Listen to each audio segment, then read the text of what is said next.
Lucas or Alex should be coming up here to get his mics for the officials. Hey, Katie, how are Hey, you? Tom. Good. How are you? Good seeing you. Good seeing you. Thank you for coming down. Hey, not a problem. You're going to be working with Ethan right here. Okay, with you? Yeah, Ethan will be your spotter. I'll be PA announcing right next to you, so I'll be spotting too and different things like that. But yeah. Looking excited. Okay. Sorry. So we got this going out there right now. Let's see what they say. Manual scoreboard? Yeah, or manual clock? Yeah, I didn't get the sportscast set up. Testing 1 2, test 1 2, test test test.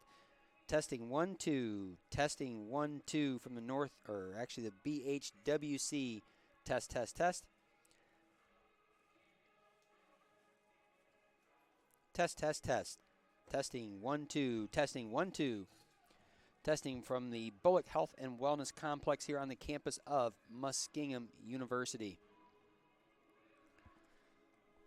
Test, test, test. Test 1 2. Test 1 2. Muskingum football set to host Mount St. Joseph University here at the BHWC 7 p.m. kickoff. Test, test, test. Test 1 2.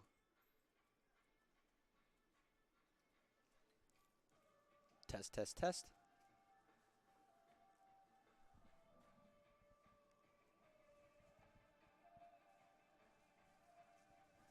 Test 1 2. Test 1 2. Test, test, test 1 2. Testing 1 2. Testing 1 2. Coming to you live today at the Bullock Health and Wellness Complex here on the campus of Muskingum University for today's NCAA Division III football opener, featuring the Lions of Mount St. Joseph University and your Muskies from Muskingum.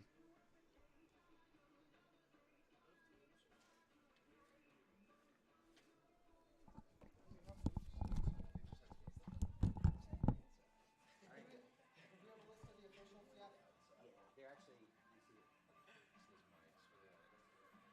Oh, perfect. I did not. All right, so this is all set now. Audio's good, the video plays good, and everything else is all good. And we're synced in with our clock, so the only thing we'll have to do is at halftime we'll have to run the ad insertions and then type up some of those stat things and throw it up there. But other than that, we should be all good. Okay. And then, the only thing is just kind of really like for you guys, where you're standing, or if you're going to sit, or however you're going to do it. Because it is kind of weird that you're the one behind the screen here. As this happens, as we transition a little bit more, I'm going to imagine I'll sit some, but I'll stand a lot. So, person here, somebody could be right here, and somebody could be right here. Yeah. And that kind of leaves the back end over here open a little bit. We should be okay. And as far as like knowing exactly when I'm live, is there something that pops up, or do I just know it's 6:50? It's 6:50. Okay. Let's go live. Gotcha. So I'd say when you watch, however you want to do it, at 6:50 when it hits, you're live. Okay. And we can see, like they've got us live right now, and they have it set to go in. But the view, the camera looks really good. It's good for us because it's not a day game where it's going to hit the sunlight's going to hit us straight on. The only thing that's a little tricky for us is like, see how the scoreboard's kind of on the field. Mm-hmm. But we probably should be set up something like that. Yeah. And then when we go down, we look pretty good. That's nice. When we go down, we look really good. And then that's kind of like our telltale sign. So the thing we have to work on really is just whoever the camera person is, and make sure that they are. In the football aspects of it anyway. It's a lot of it's gonna be like this. If you get down inside let's say you're down there in the 20, you want them to zoom in more, probably could. Or if we don't want to worry about the fishbowl effect, they are just going to be set exactly the way that looks. Do we have that? I don't have it hooked up. Okay. I wasn't sure if you had one or not. We got one, but I didn't connect it in. When I'm looking through that looks like even if you're going like this, it looks really good. Yeah, I think so too. So I think we've got a good vantage point, a good view up here that we're going to be all set for sure. So whoever's doing the camera up here is going to be probably significantly easier. Yeah, I think Just so. my thought. Yeah. Are you ready for the mics for the officials? So are you placing It took him like 15 minutes to drive down there. Yeah. I think he was scared. This isn't something official, right? Because it says Football First Marietta. This is just this is think playback. that is- This is radio. I think is that yours? Oh yeah, yeah. You got the wrong team. Okay. Probably it was my broadcast. Yeah, no, you're good. There you go. I promise everything is about MSJ Yeah, on we're gonna there. hook it up. Yeah, so it's good. Three batteries in there, so it'll be fine. Just the main pulled it guy. from the thing I did And then last year. his mic is already Don't worry. on up here. So when he wants to test it, he's gonna. There's an on-off switch. He'll click it on, and he'll be like test 1 2, test 1 2, and he's gonna hear it reverberate through the whole stadium. And then we've also got whenever the scanning people show up, we've got all the iPads set ready to go for the ticket scanners too. Did I tell you about the young lady that is in the kids program that had popsicle sticks on her things the day before the first night? And she was like, "I don't want this tonight." Some walking across the block, this girl comes up and she's got popsicle sticks in her mouth. She's like, "I don't want this." And I was like, "Just one." She said, "Are you the football coach?" And I was like, "No, really not all this." Do you guys know how high we are, like compared to the field? About 50 feet. That's about 50, 60 feet. I was, last weekend, I was 110 feet over the field. Oh wow! Franklin beat Ohio You Northern. knew exactly what I was going to say when I said 110 feet over the Yeah, field. when we had the stag up there a couple years ago, we were up there and we ran after the press box ops, and you're like way up top there. Oh, but it's a beautiful press box. Oh, it is. It's nice. It's beautiful. Franklin beat Northern. What was it? Close or? Close. I don't know. Nardo and their coach just looked at me and they were like, "Franklin just beat Ohio Northern." Franklin was picked to finish fourth in the ACAC. Hey, maybe that's a good thing for us.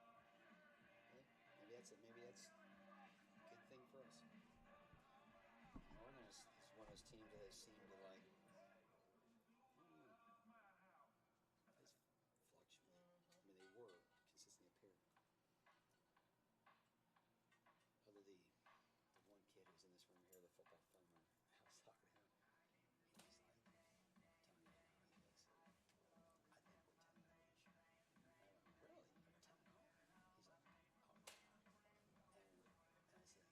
And I said, it's a beat mine. He's like, oh, we should have beaten them last year. I said, that's a good game. He's like, oh yeah, he goes, a couple bad calls were against us. He goes, 10-0. He goes, it's gonna be incredible. I was like, man, I love the optimism, but in my head, it's spinning like. That's pretty lofty. The cross country teams out there tailgating, like Ohio State game playing some cornhole. Are you getting I coach was or something? Nick, the guy that always comes and talks to Ariane, Yeah. and Hannah. They were all up there with their buddies. I'm like, "I love this. Get your friends next week." Dang. They were like, "These are our friends."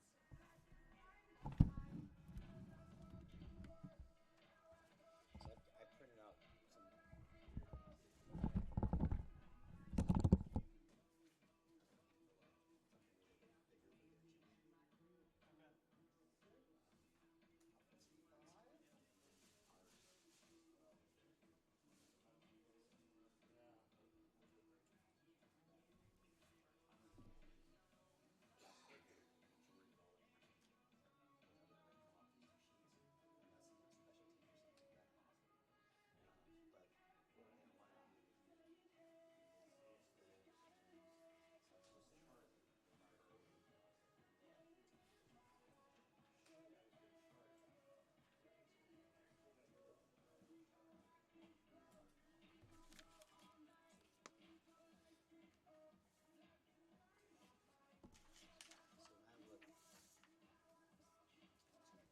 So when I look, sorry, No, you're good. these things here.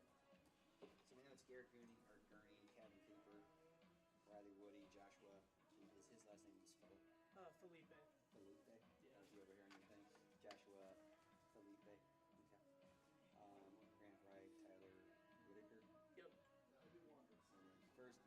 first one is John Christopher Gordon. From there, it's just Jay Yep. Siegel. Turnowski, Kate Searles. Cereals. Searles? Yeah. Somebody's number 10 over here. Searles. Jeremy Smith, David Westrick, Chris Singleton, Buster Works, Lance Phillips, Cameron Hines. He's a Hines, right? Yeah. Kobe Maslowski, Yeah. Logan Crozier, Channing Brown, Joey Brown, Michael Walters, Samir Scott. Is it Samir or I think Samar? it's Samar. Samar.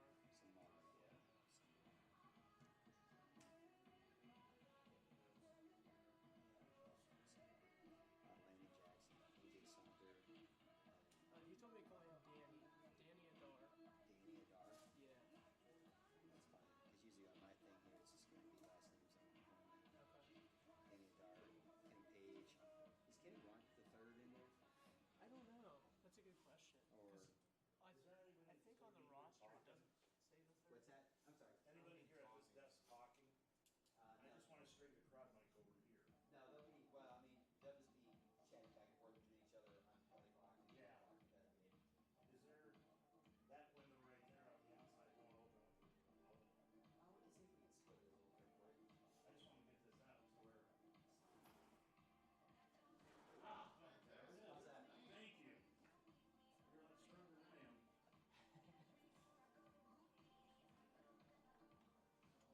Yep.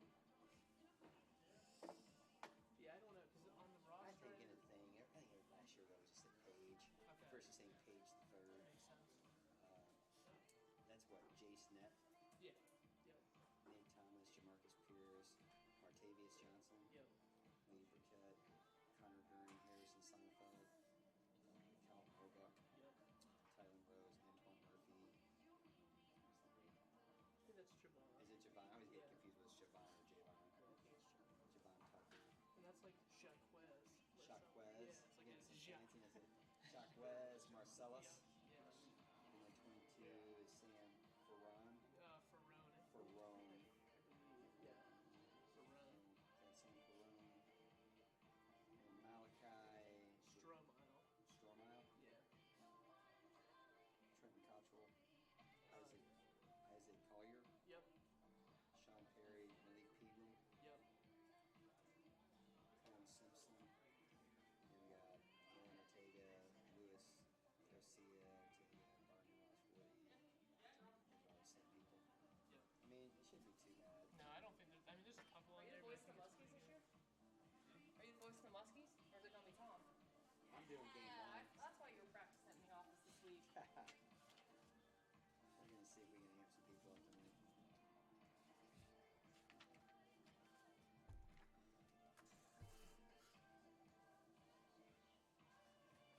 We don't have any extra pens, do we?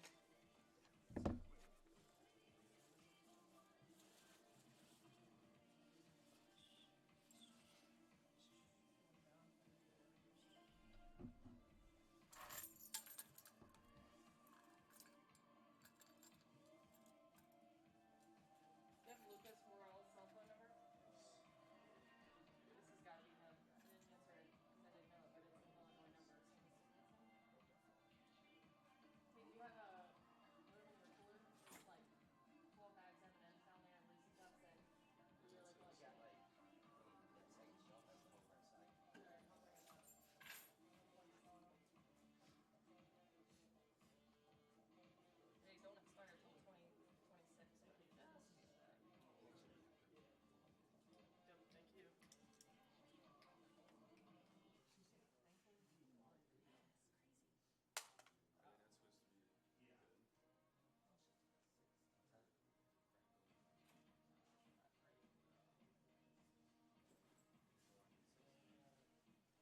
I think that they're Test working on- 1, 2.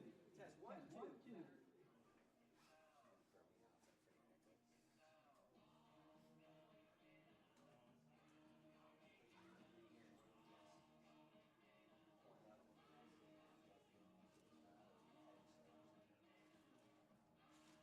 I added all the starters already. I'm actually going through and comparing the printed roster versus what's in there. Okay. So that way I have like make sure that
looks like he's pretty well put together there. How are you doing?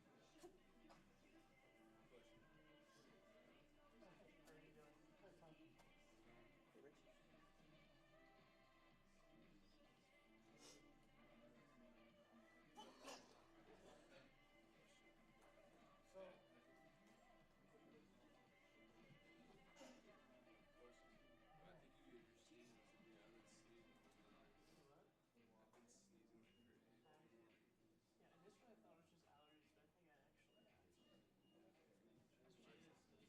My throat's a little sore. Got that infection going on over there. Spent too much time around I here. know. That's what it is. Yeah. Push.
Okay, Yeah, so my mom's got to have shoulder surgery on September 23rd. She's going to rehab at my place because Medicare doesn't pay for So shoulder. this is still going all the way back to last year, right, with your mom? Yeah, she's supposed to have the surgery in July. Last 23. Yeah. Well, it's a separate issue. Last winter was a fall. This is actually So this wasn't this. Okay. yeah. This is part of fall. yeah. This is something she actually had it replaced about 15 years ago, and a part fell off and has embedded in her tissue. You can imagine how fun that feels. She basically just can't move her dominant arm at all. So being 85 and not having a good dominant arm, you can imagine he's picked up the slack a little bit. But I'm hopeful that we get a good recovery, and yeah, come winter time, be back in business. But yeah, I'll be able to make a couple appearances before then, but then got to shut it down. Yeah, but yeah, definitely wanted to be up here today to How's it going? Kick started off. yeah, Yeah. Come in. see the new See staff. the Nardo era usher in, right? Yeah, see our new Sports Information Department. Congratulations. You like that so far? Yeah, excellent. I'll keep you busy around here. it's Are we split by the fellow? it'd be a little rough, but That's fine. Publicize your place. I left the pregame, like, that's my pregame Okay. spiel, I guess. You Alright. have your stuff probably, Yeah. I'm sure, but Yeah. I figured I'd leave that template there for you.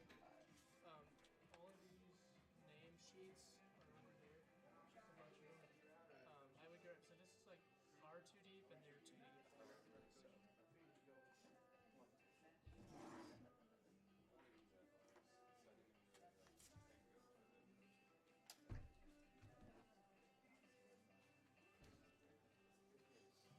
Kickoff is 7, right? what's up? Is kickoff 7 or 6:30? Sorry, say that Is again? kickoff at 7 or 6:30? 7.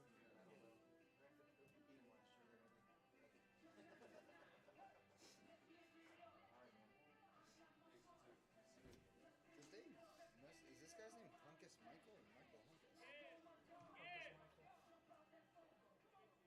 I was thinking the And same we're sure thing. that's not a typo? The one wide receiver, they have his name as Hunkus Michael, not Michael. What? Okay, so it's not Michael Hunkus. Thank you. Alright, they put him in the wrong first name, last name box. That's weird. Why?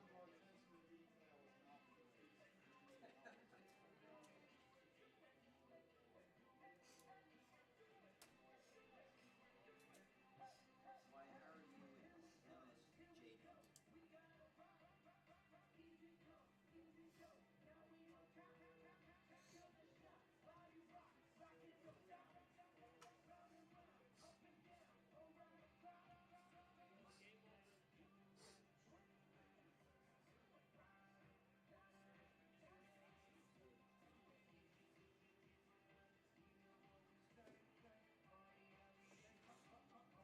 JD?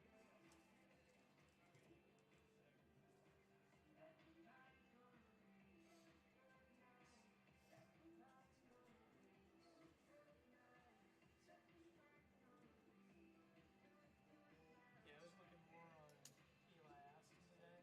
Are you good for MSG, like pronunciations and stuff like that? Is there anything in there that you think is tough that I should? Maybe that wasn't. I would say that was not on there pronunciation day. Well, so it's Schreiber, right?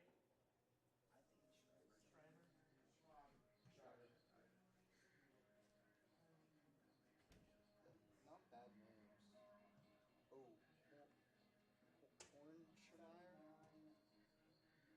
Where? Schmeier. Backup linebacker, Brad Hornschmeyer. I think it's Orange Myers, but Hornschmeyer. I would say. I mean, who knows if we'll see the full play. Yeah. So what'd you see on Eli? Like, Oh, so he Like had other stuff? 1,300 yards last year. yeah, It's like yeah, insane. yeah. He's It's like, on only 67 catches too. yeah, well, right. Like, he didn't have just a ton of Yeah, receptions, but yeah. Yeah, I think I hate why. How you saying number 19? 19. Is that? I like the pronunciation. Is that just lose a lot I'm trying to find 19. What team? for MSG?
soccer clock hardly ever stops, so it's pretty easy. But this has a lot more. And then when if we put say any team scores a touchdown, this will change and flash out and say like this game touchdown. You got the names to display, or did Yeah. you just put those in yourself? No, I got them to display. Oh, cool. Sometimes I don't know how things happen; it just happens. What is it?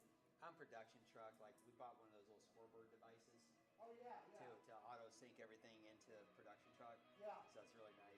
Oh, they are amazing.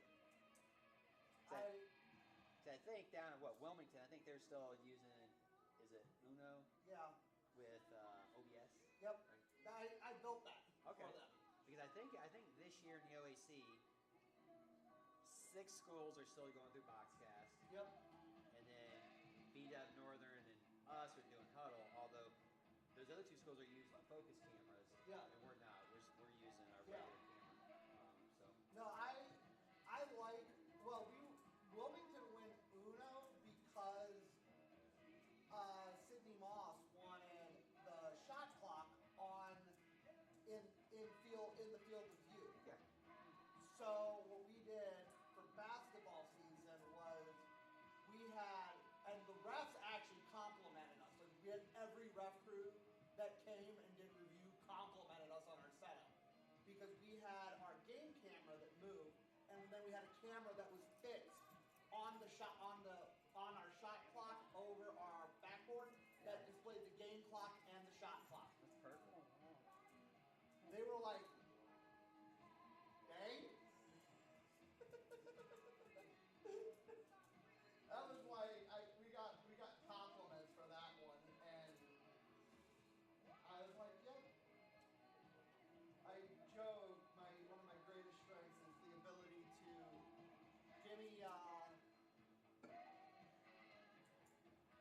give me shoestring, duct tape, and Sorry about give this. me straight duct tape and gum, and I can make something happen. I went to soccer, And we did that on. And We did all that on I didn't get there my till the game personal started. equipment And before I I left. was going to go, yeah, just that one person. I said, And- you said it was you. It was like, $150. it just didn't sound right. Yeah. Like, I was like, really? Like, wow.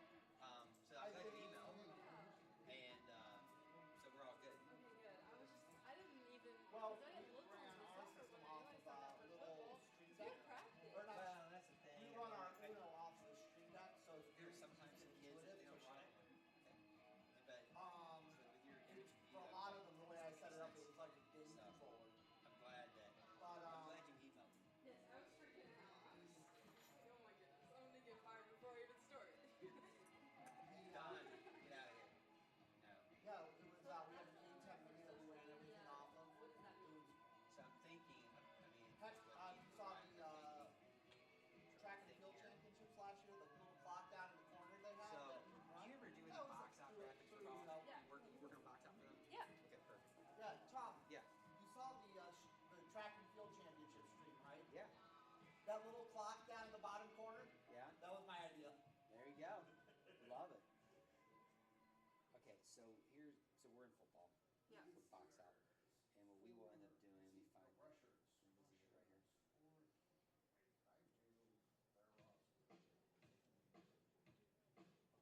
This is it right here. Tell football did not submit a playlist, so it's the town playlist. Let me change up these teams. So basically, what happens is when teams score.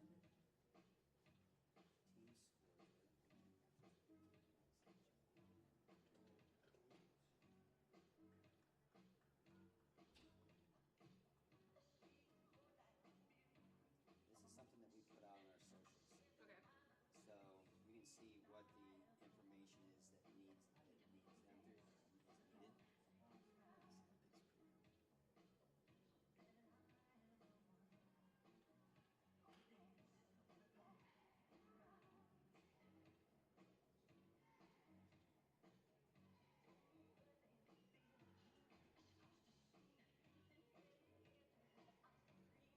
So what'll happen is when we score, let's say, or at halftime, we'll put one of these things out.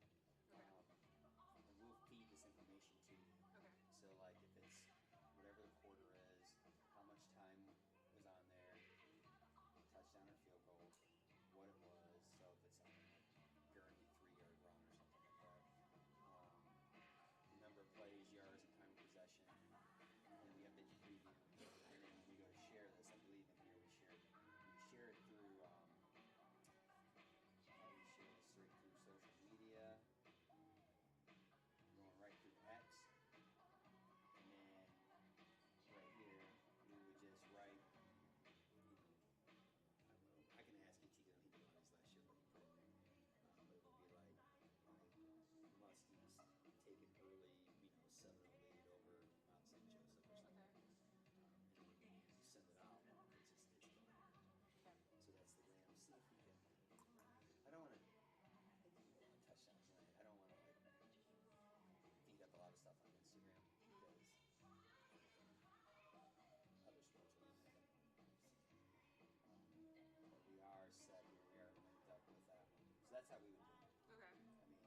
so our dance team, cheerleading team, was supposed to provide us music on a Spotify playlist, but they did not.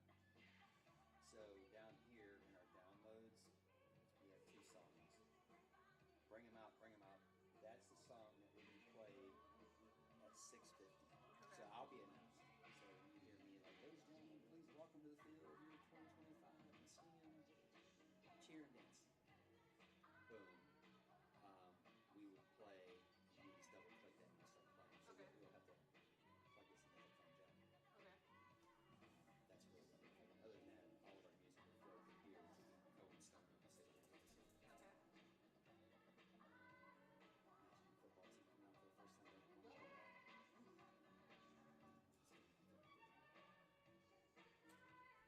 Good.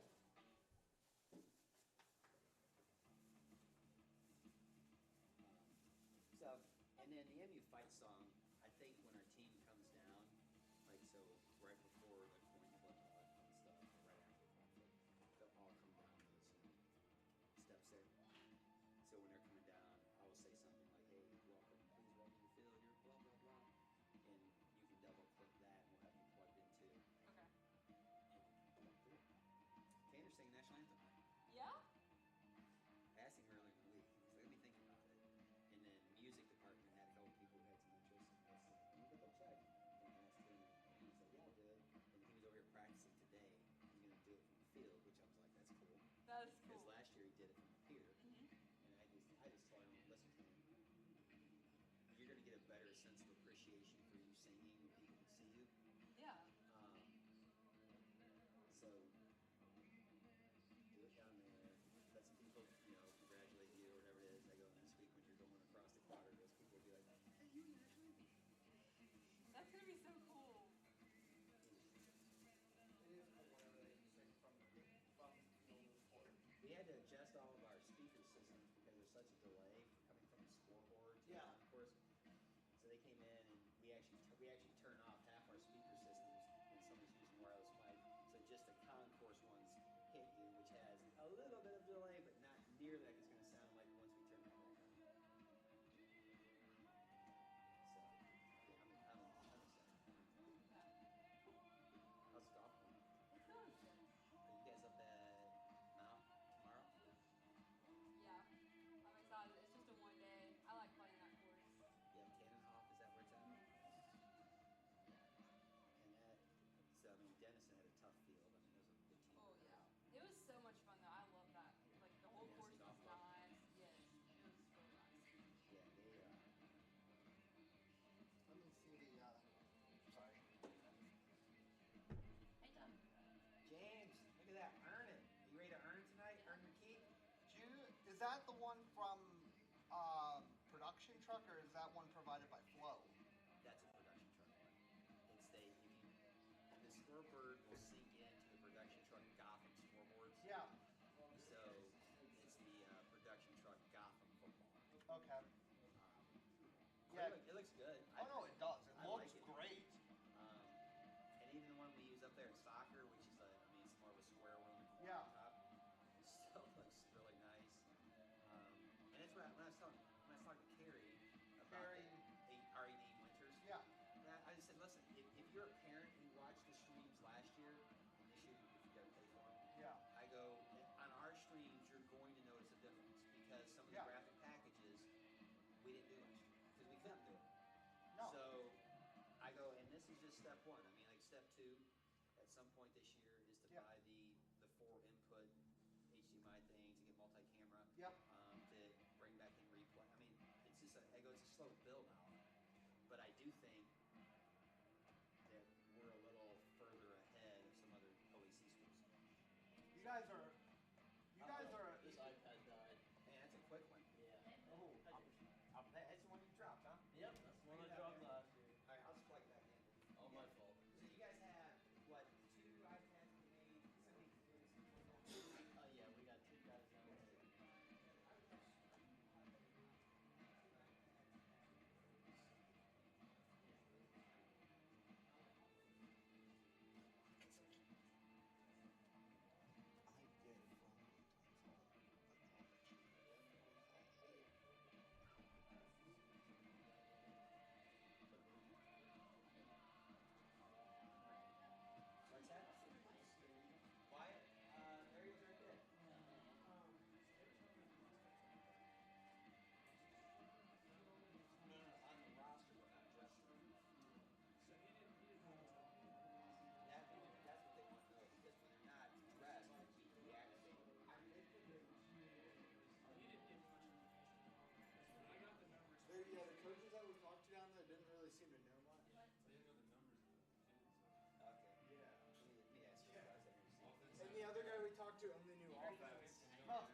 Yeah, yep, someone will tell you what to do, and then Twitter posts for quarters, mainly halftime, and then third quarter. End he's of got a printer over there. and Oh, then Yeah. yeah, a lot of just got times the the stat, stats will be just printed like off. the leader. Okay. You'll run over, you'll hand me And then each some time we stats. score, Okay.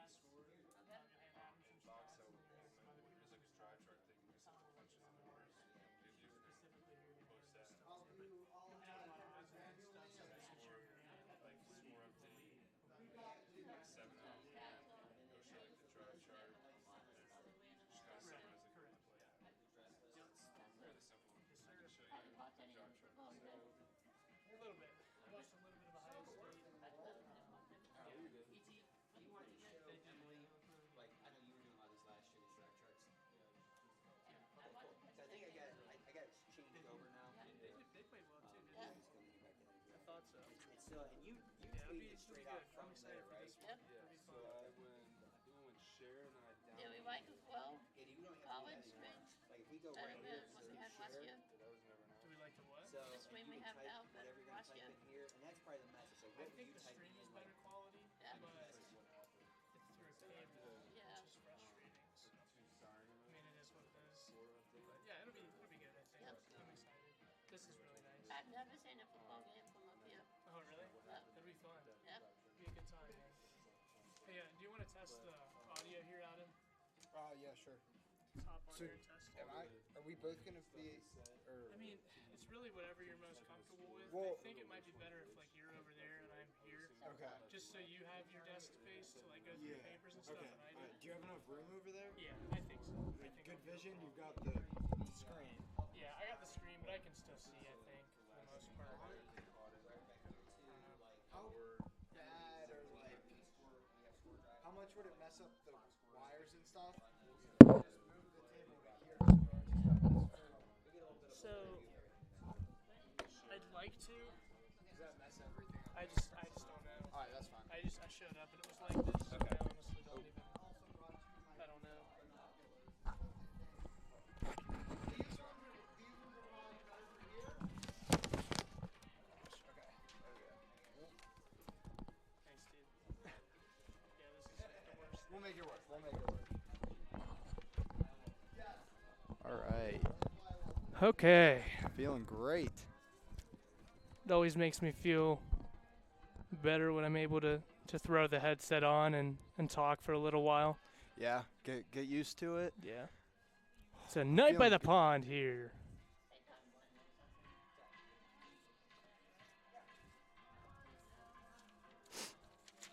yeah, did you almost tie the win on that Sunfield? Huh? That's good. That's a good decision.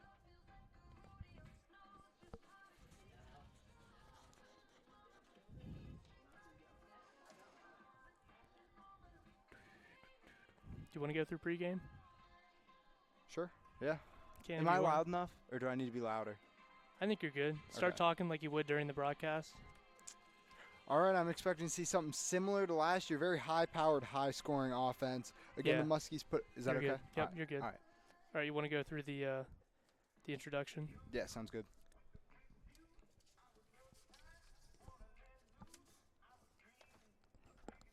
Let me know when you're ready.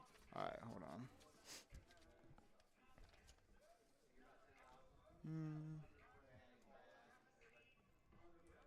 Should be good. Okay. It's a night by the pond here at Muskingum University. The stages are set for a great game at the Bullock Health and Wellness Complex. A new head coach, a team set for revenge. It's Muskingum University taking on Mount St. Joseph. Hello, everyone. Wyatt Miller with you here alongside Adam Rohrbaugh, making his debut broadcast on the Muskie Sports Network. And speaking of debuts, it's the first game for new head coach Matt Nardo with this Muskie squad. Nardo, a former Muskingum graduate assistant, took over for the head coaching job in the spring of 2025. And Adam, with a new head coach often comes a lot of new football, or a new brand of football, should I say. What do you expect to see out of the Muskies today? Thank you, Wyatt. I'm expecting to see a very high-powered, high-scoring offense similar to last season when the Muskies beat Mount St. Joseph 42-35 in a high-scoring thriller. You mentioned head coach Matt Nardo, who came over here in the spring, brings over his spread offense, which is very effective, and I think it'll work perfectly for quarterback Garrett Gurney for the Muskies. And now Nardo, he coached at Bluffton University in the same conference as Mount St. Joseph, so he has experience against them, 3 seasons there at Bluffton. He also has Muskingum experience as he was the graduate assistant in '07, so he brings experience and Muskie pride to this team today. Now on the other side, Mount St. Joseph, this team is good. They finished first in the HCAC last season with a perfect 6-0 conference record. They did, however, fall to the Muskies. First week, we'll see what happens. They bring in a brand new quarterback in Jacob Schreiber with a new surrounding cast. Let's see if the Lions can get revenge on the Muskies tonight. There is going to be a ton of talent out there on both sides of the ball, and a ton of new faces for both squads as well. What players stand out to you in this one? For the Muskies, it's got to be returning quarterback Garrett Gurney, one of the few remaining pieces from last season's roster. He's stellar. He's consistent. He gets the ball out. He can run the ball. He can make plays. Look for him to connect with his new weapons, the biggest of which being J.C. Gore, transfer from NIU, that's Northern Illinois University, D1 program in the NCAA. This kid is legit. We haven't seen him in a game yet, but all throughout camp he's been making amazing catches. He just looks different out there compared to everyone else. Then on the defensive side of the ball, you've got Martavis Johnson, linebacker for the Muskies. He is the anchor for that D. Led the team in tackles last season, 88 tackles. He flies around, heat-seeking missile. He is our guy on defense. Now for Mount St. Joseph, they've got Eli Aston, reigning Offensive Player of the Year for the HCAC, put up 67 catches, 1,358 yards, and 13 touchdowns last year. This kid can do it all. Let's see how well he could do against this Muskie secondary that starts 5 DBs. Now on the defensive side of the ball for Mount St. Joseph, you got Luke Paff. He led the team in interceptions as a linebacker with 6. Also contributed 59 tackles. He is their guy on defense. Let's see what he can do. Muskingum was able to come up with the win in the first game of the season last year. Turnovers were a major part of that. What's going to decide the game this evening? Again, I think turnovers is a big point. Last season, Mount St. Joseph threw 3 interceptions and lost a fumble, while the Muskies didn't have a single turnover. I think that will be a big tell in today's game. Whoever wins the turnover battle has a much better chance of winning this game. Now, again, back to Garrett Gurney, the Muskies quarterback. Can he get the job done with a new supporting cast? He's got 3 new starting receivers this year than he did last year, a new tight end and a new running back. How is he able to connect and mesh with them in this first game this season? And the last thing is this Muskie D-line. So they're a little different. They run a 3-man front. They only rush 3 in their base defense. Now, that's great for pass coverage, not great for the pass rush. 2 guys are pretty much getting doubled at once. Can Mount St. Joseph expose them in the run game? You only got 3 guys down. That gets the offensive linemen. They're able to get up to the second level quicker. Let's see how they react to this 3-man front from the Muskies. We're really excited for this one. Let's stand by for the national anthem and the coin toss. Wish we could just record that and throw it on the beginning of the I think we're fine. We've got the last 2 pretty good.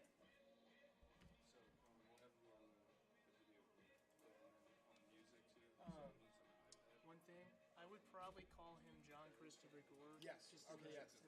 We did. Just talk, so you know. We did talk about that. Yeah. Just for the first time.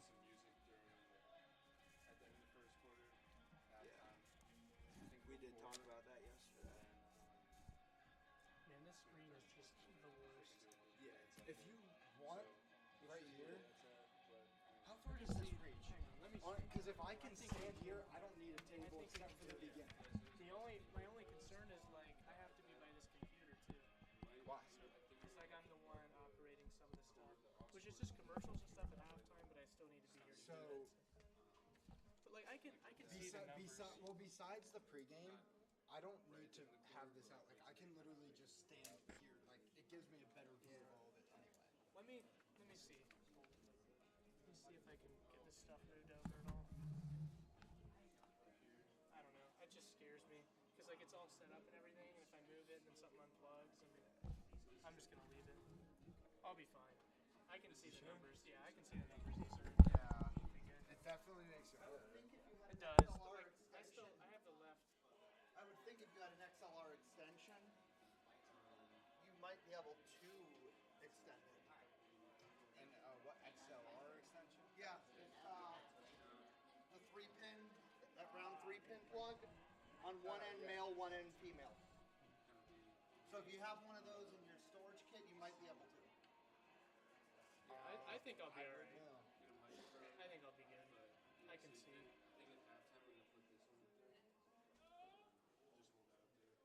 whole left side of the field I can see too, so they'd be good, I think. Yes, so I think all the fouls are on the Yeah, he just looks different out there compared to everyone else, man. I wonder who's covering him. They've got one corner returning from last year. Jalen White, he's probably gonna be the guy. Are you doing camera? I think I'm just. Oh, okay. Sorry. No, you're good. I gotta look and see if they're on camera. So I'm probably gonna be crowding them the entire time I'm. Oh, my bad, that's right. Social media. Oh, nice.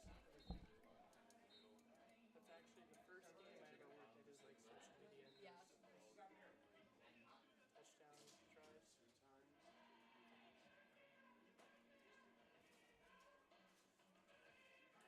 3 times.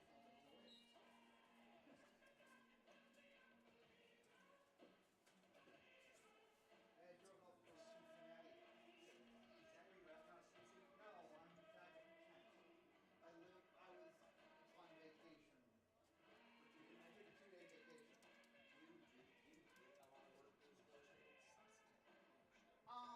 Right now, I have you and one with Central State so far. Who are all those people watching? Are those all There's recruits? not a lot of people here to use them. Yeah. How many do they have? I don't know, it's kind of wild. Oh my goodness. And there's a whole tailgate. It's gonna be a packed house.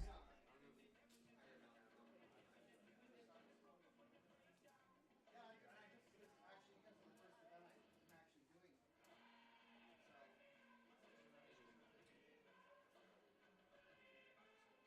Because I'm in grad school right now.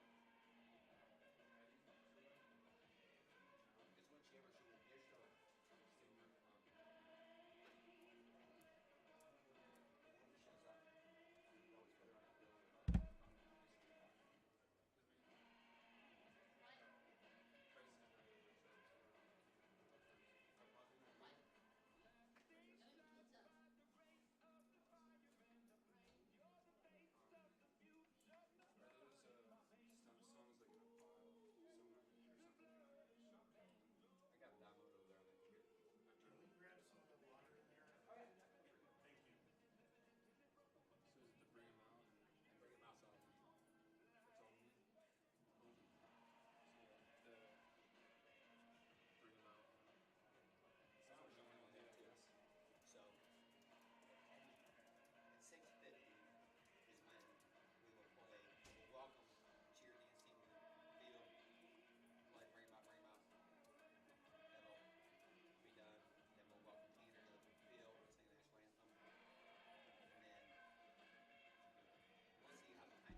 like I'll be on the broadcast here, Yeah. and it will pick up some audio.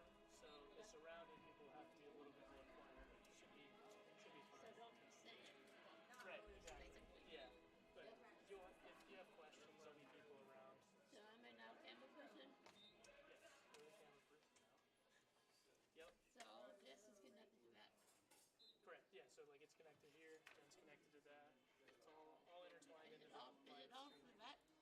Well, so this is what gives everything power, and then like the audio comes from here in this whole box, and obviously our mics, headsets, and then like the live stream comes out to the computer, Yep. and then the camera's connected to the computer. So it's a whole system. So who's gonna be putting off stats? Am I gonna do that? Or We'll find somebody to do it. I'm not too worried about it. Yeah, whoever's by the printer will probably just run them over. Yeah, it should be good. You guys all good?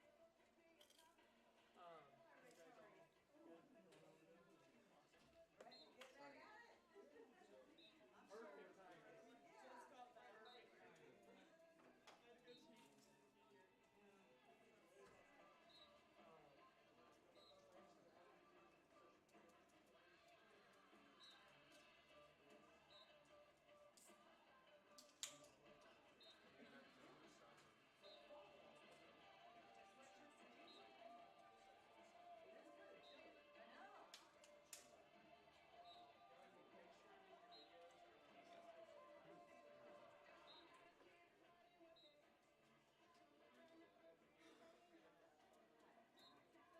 Perfect timing. Had a good speech. All right, Cam. May you use your phone when you're interacting.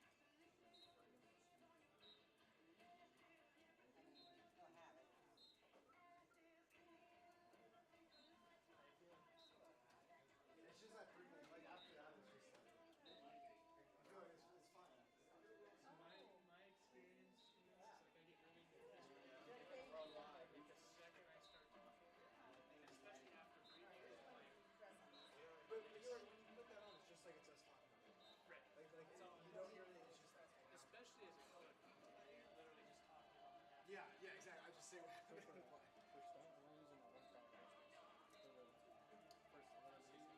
Yeah, I think so. I hasn't talked to me too much about it. Yeah, He said bring it on. Is that all I use for that? I think so. 'Cause it's, is that what's happening? That's what. I would ask Tom as well, just to confirm. But I think it's after before the first quarter. okay. Last Yeah, time I would Tom. ask Tom. He didn't post much specifically, but that would be my guess. I've been visible last week. Did that stuff. Okay.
right behind the rock, Makes you teachable, right? backside the rock. Have you gotten some yet? I try to do this on a relatively empty stomach Yeah. because if I eat and then I have to like breathe a little heavier, and then the mic picks it up. So my voice and everything feels better when I don't eat before. So is the mic didn't pick up any sounds of movements I make?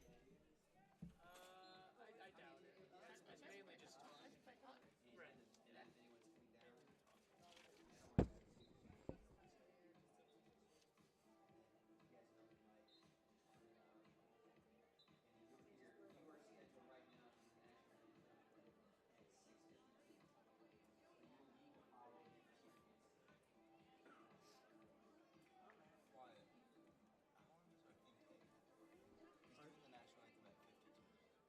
You're doing it at 52?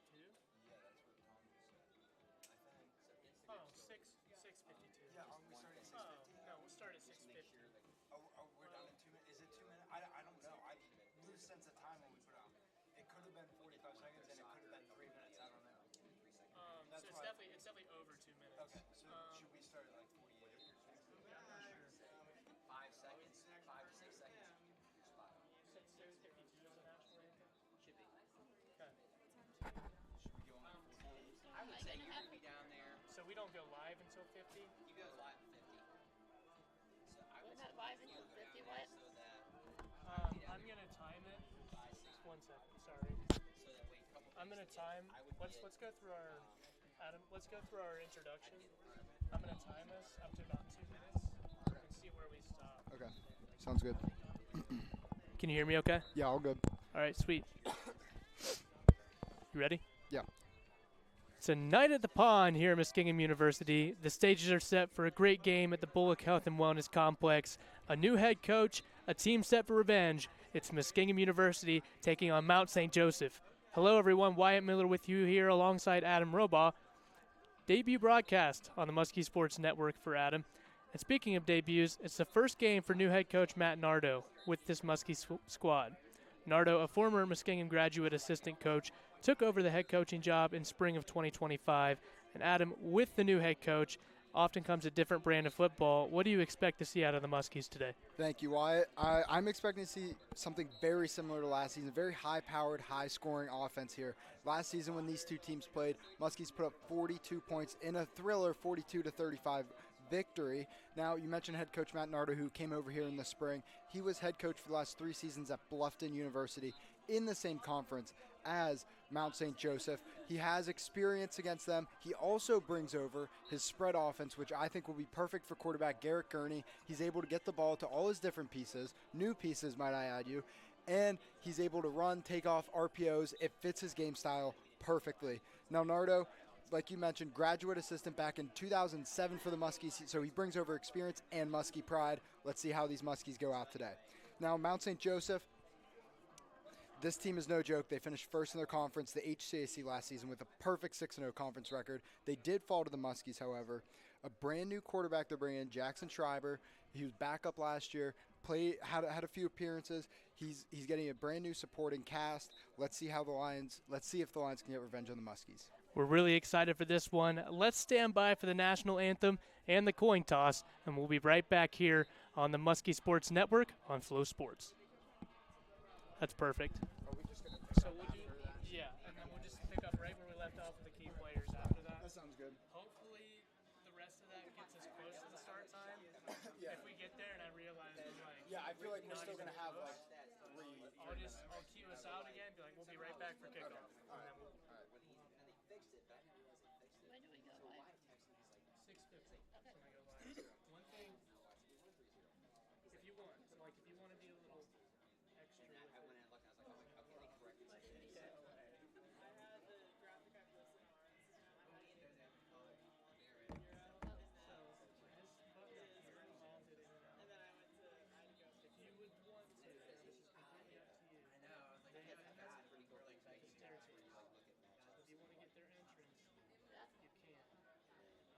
I mean, we can see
sportsmanship by student athletes, coaches, and spectators. We request your cooperation by supporting the participants in official 100,000 manner.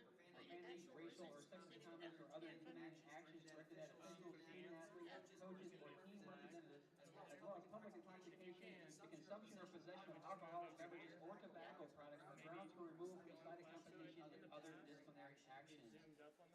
Also, per NCAA and Muskegon University guidelines, access to Sherman Field during the game is restricted to credentialed members of the media. Pan over to where you can see it in the top left corner. Let's just do that. So just pan over to where you can kind of see it. I can see it. Does that make sense? Can I pass it out just for Yeah, you? of course. Yeah, yeah. Third down. Yeah, play around with it. Get used to it. Oh, Wyatt. How do you say Malik's last name? Pegram? Pegram? Pegram. Pegram? Yep. Pegram. Yeah, I honestly, I wouldn't even worry about the zoom. I think you're good. I would just move it around a little bit. You don't have to hold it. That thing will control it. It's not going to fall or go anywhere. Oh, that's fine. I can fix those right. I'll just like look at someone. You see how that's supposed to be a little further down. So I don't need to look at that. I need to look at that. Right. What is it? Well, I Take a mean, bow afterwards or something. so like if you're actually filming the game, you can look at that. But as far as like where you want the score bug, that's good. As far as where you want the score bug to be, you want it to be kind of on that white line. So you see where it's at right now? Yeah. That's perfect. That's cool. It looks pretty cool. Yeah, I know. I'm excited for it. That's 6. But yeah, you're all good to do that. Yep. Yeah. So Plug it in here. let's go through it now just to practice. So they're entering. What are you gonna do when they're entering here? Yep. Perfect. All right. Say they're done entering. Coin toss is over. They're doing the anthem. We might just leave that Let's plug go in ahead and show the anthem. because when our team comes down those steps, we can double click and play the fight song. Perfect. It's good.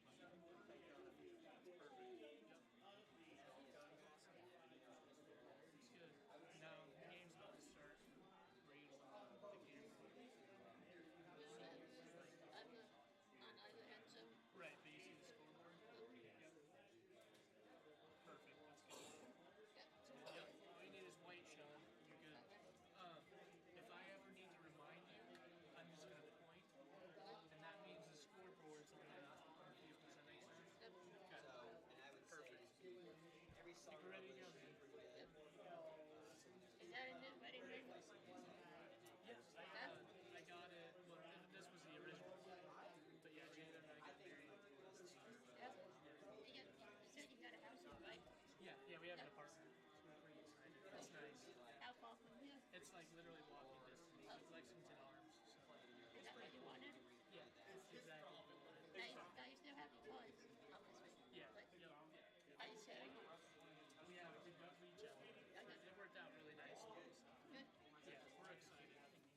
Don't show your little monkey ID in video. They're not gonna mail. You can just say, like, Wally's Pizza in New Concord is a place to enjoy delicious salad.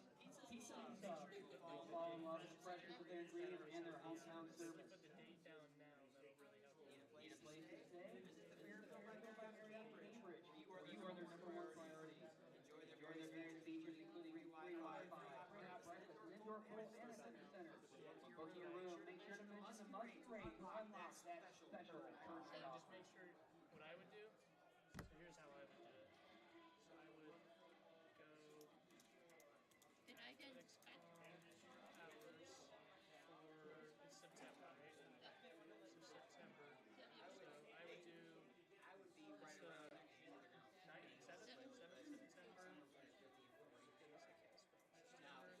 September 7th. 5:50. And if you want to do football, you can. I did that. Football September 7th, 5:50 to whenever you yeah. that always helps. And then you can just enter all your hours in that same month. And that'll be based on how I get paid. Yep. So do I get paid at the end of the month? That's how. Grab That's a how. call, I mean, game, I'm all very changes. sure. BodyMonkey.com. That makes it nice. Board, schedule, highlighting all 45 university sports. The home for musky sports on the internet is BodyMuskies.com.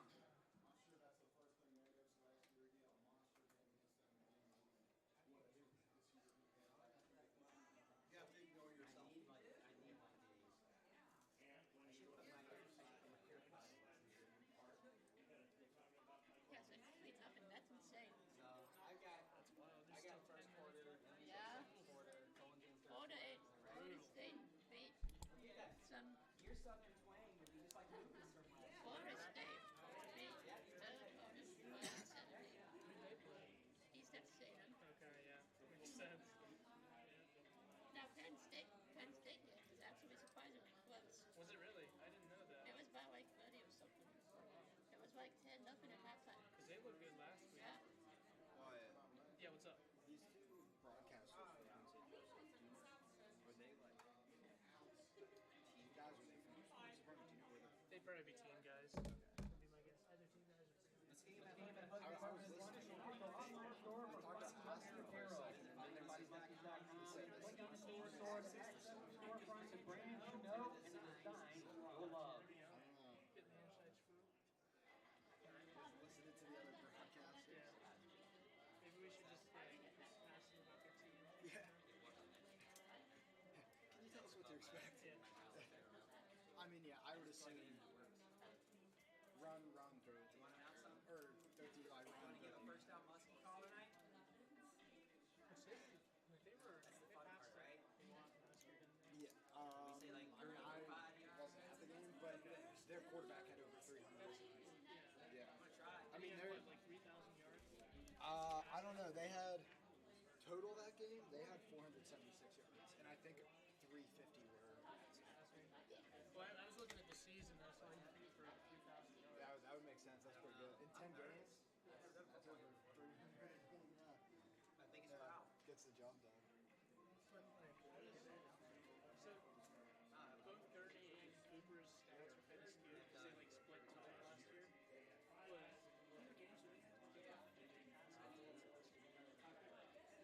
Well,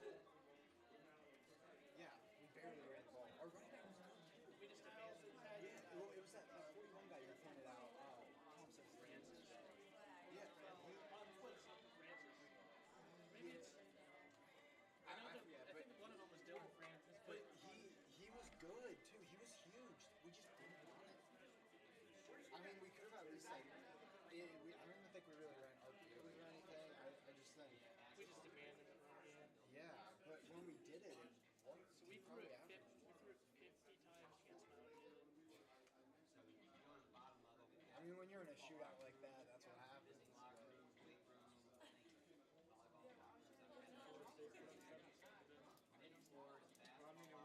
Ohio State's well on their way.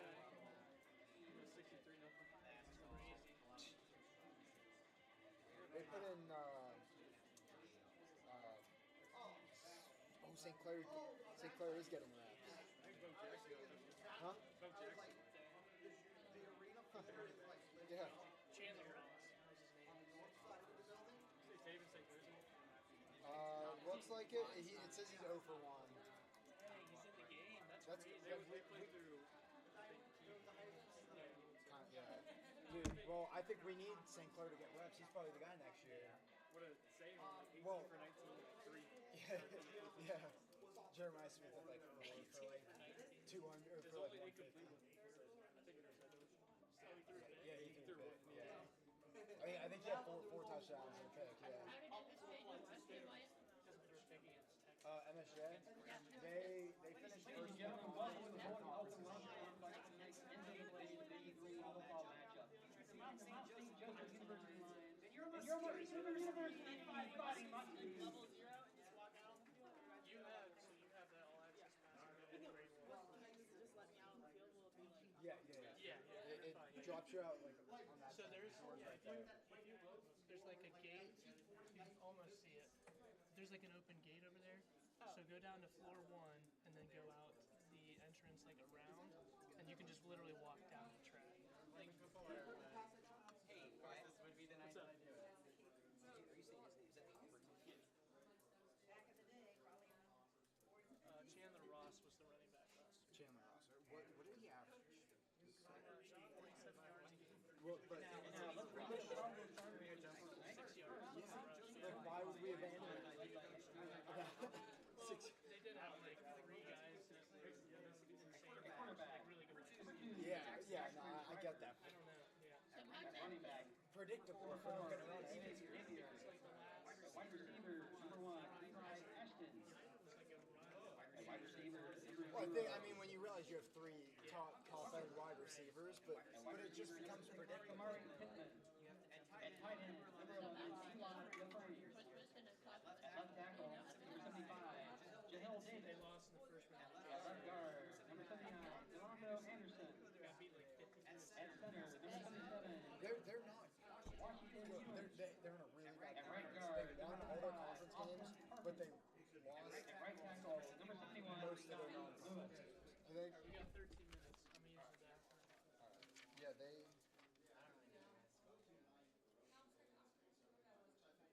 At defensive end, number 33, They went 2 and 3 outside of their conference. They're not. defensive tackle, number 95, Brock Harris. At defensive tackle, number 55, Campbell Fuller. At defensive end, number 44, Derek Rapp. At linebacker, number 22, Luke Papp. At linebacker, number 44, Logan Julian.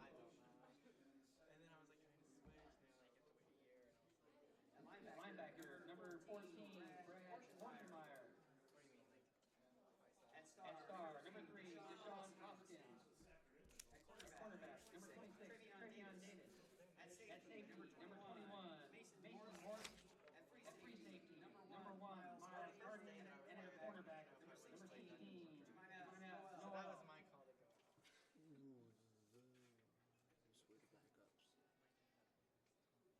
Wait, were you reading the bottom name in black? I got those mixed up. Yeah, I think those were the backups.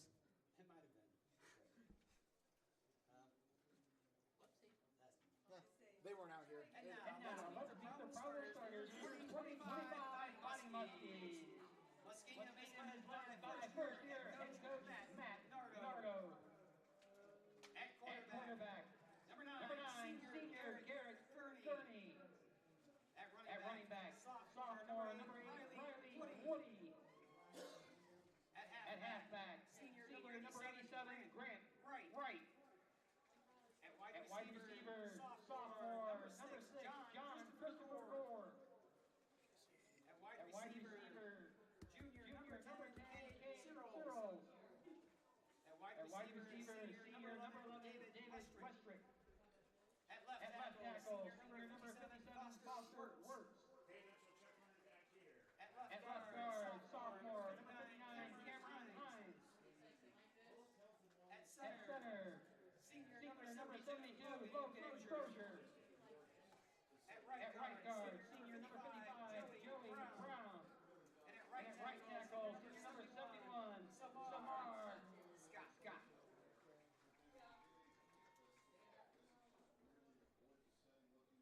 defensive end, senior number 92, AJ Sumter.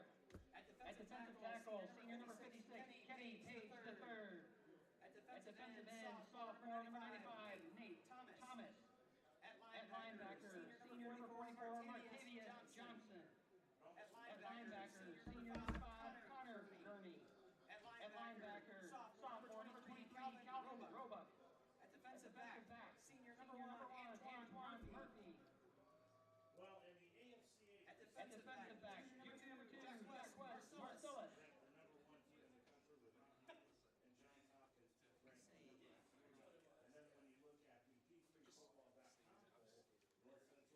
Just so you know, we lost our top 7 wide receivers from last year. I forgot to mention that. Those top stats. Top 7. So like the top 7 At defensive guys. back, sophomore number 0, Malachi Stroman. Does that include the tight end? At defensive back, sophomore number 55, Isaiah Hoyer. Yeah, he was good. Yeah. And at defensive back, senior number 7, Murphy Hebron. Does that also include running backs with receiving dues? Though? Top 7 is just like there was. It's a brand new. Yeah. It's a brand new. Right. Like there wasn't a single wide receiver. Good thing we got J.C. Gore. Right. Yeah. Not a single wide receiver from last year returning that had over Okay. 100 yards. The top So returner Westbrook had and 88 Seals yards. didn't really play much, did they? No, they hardly played at all. Oh. I think Westridge was at 8th on the team in receiving yards with 88 yards on the year. Like, Dude, so it's Martavius Johnson had that many. Hey, Yeah, Ethan, right. can you help Katie get set up for intermediate utility pushing out to press receive? I'm kind of fun. what's up? I'm kind of fun. Like that's there's a little bit chilly down there. Why don't you? Yeah, I know it is. But we should be fine. Excuse me, buddy. What's up? We'll be fine. It's very nice up there. Yeah, it'll be nice. It'll be really nice. 6 minutes to 8 minutes to If I was down there, I'd probably get long swings. I know. It's kind of chilly. It'll be nice up here. It'll be alright.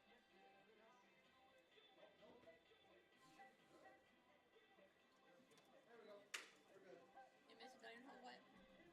Actually, there today. We get a meal plan. Oh, you do? Yeah, I was there today for the first time actually since I've been back. Yeah. Everything else has been at the bait shop. Yep. Because that's where I work. It's So that's right there. been okay. Yeah, I think it was pretty easy. They quite put together. They had like that fried turkey. That was pretty good. They have chicken. Yeah.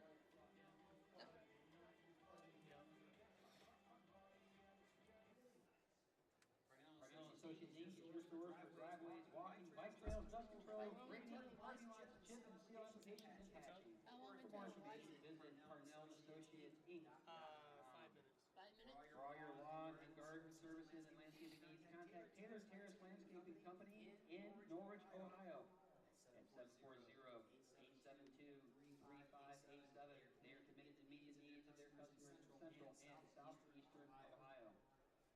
Adam Bros Concrete is your #1 source for quality ready-mix materials, Zanesville and the surrounding area. Yeah. Their business strives to improve service, delivery time, and their customers' experience. For more information, visit AdamBrosConcrete.com. Wait until they start entering. Yep. And then, yep. Tom? Yeah. The connection for Silent, or for Augusta. How do we? When I was walking over there, Carrie Leonard was walking over with 2 guys, and we made eye contact, and she starts to talk to me. She was, hey man, happy Saturday night. I'm like, yes ma'am. It was exact, and she had to like think about what day it was. I'm like, yep, cool. Cool. He said that. Huh? But was that Carrie? Yeah. What? Be crazy. Yeah. Oh man. Where is Carrie anyway? Game time, baby. Where's Carrie? I think you'll realize that this is like a ton of fun. Yeah. Like once you start. I'm it's excited. like- I am excited. I'm ready to go. Where's Carrie? She went down. Oh, she's right there. She has a red vest. She's sitting on the right. Oh, maybe that's not her. I thought that was her. Oh no, she's in a white vest walking the track. Red sleeves. Yep.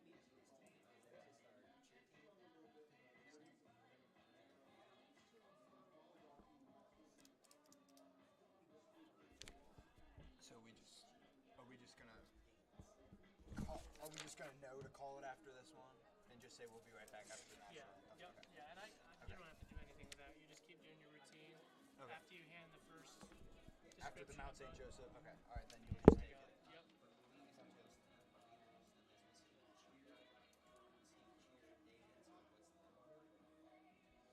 So are we gonna come down in a couple minutes? Otherwise, you know. Tanner went down to sing, but he forgot the mic. Is he coming back up? Back up now? What's that? How long till we see you come downstairs? They should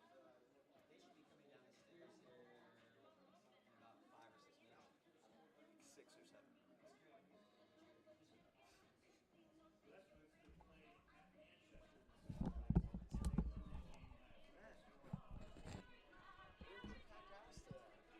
Yeah. There's a good amount of people here. Good crowd. So does it just automatically go on? Unfortunately, it used to be we'd see like a red thing, now we don't. So are you just gonna? We used to have a countdown. Are you Yeah. starting So right on my away, on or my like- phone, you know how the app has like the clock. Yeah. That's what I'm Are you looking gonna at. start right at it, or are you gonna give it a few seconds? I'm gonna start right. I'm gonna send it at 6:50. All right, let's go. I can't stand when we open a broadcast and it's silent for like a minute. So I'm just gonna send it. If the broadcast starts in the middle of us talking, it's fine. It's kind of the way I look at You it. think it's gonna be completely packed? What's up? You think it's gonna be completely packed? I heard a lot of people are coming to the game Yeah. tonight, so Looking good so far. yeah, I think so. Is this the first week of D3 football? I'm I pretty know it's sure. the first week for us. I know it is in the OAC. Yeah.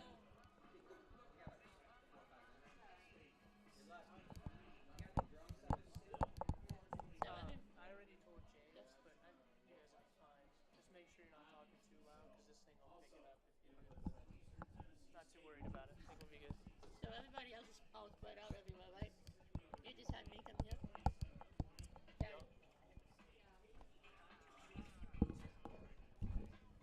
2 minutes. Let's go. Yes, sir. All right. It's football season, man. Yeah. Heck yeah. It's football season. Did you watch the game last night? Chargers Chiefs? What's up? Did you watch Chiefs Chargers last night? I didn't. I watched a little bit. Little Not bit? much, but a little bit. It was good.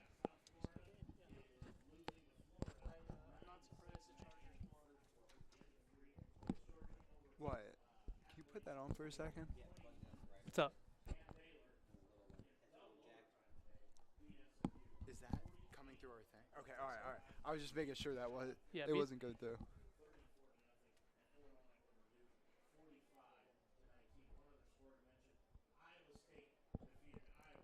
It is just barely. Okay. I'm gonna turn this down just a little bit. Okay, we're good. All right. Cool.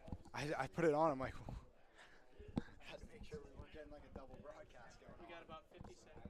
All right. Oh, you're not on. You're not on yet.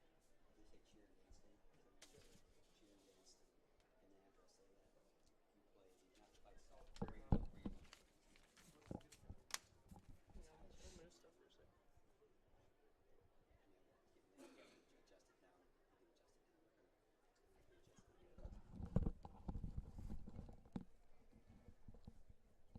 I'll give you a hand. I'll give you 5, 4, 3. All right. In through the nose, out through the mouth. Ladies and gentlemen, please direct your attention to the field and welcome the Muskingum Cheer and Dance Squad.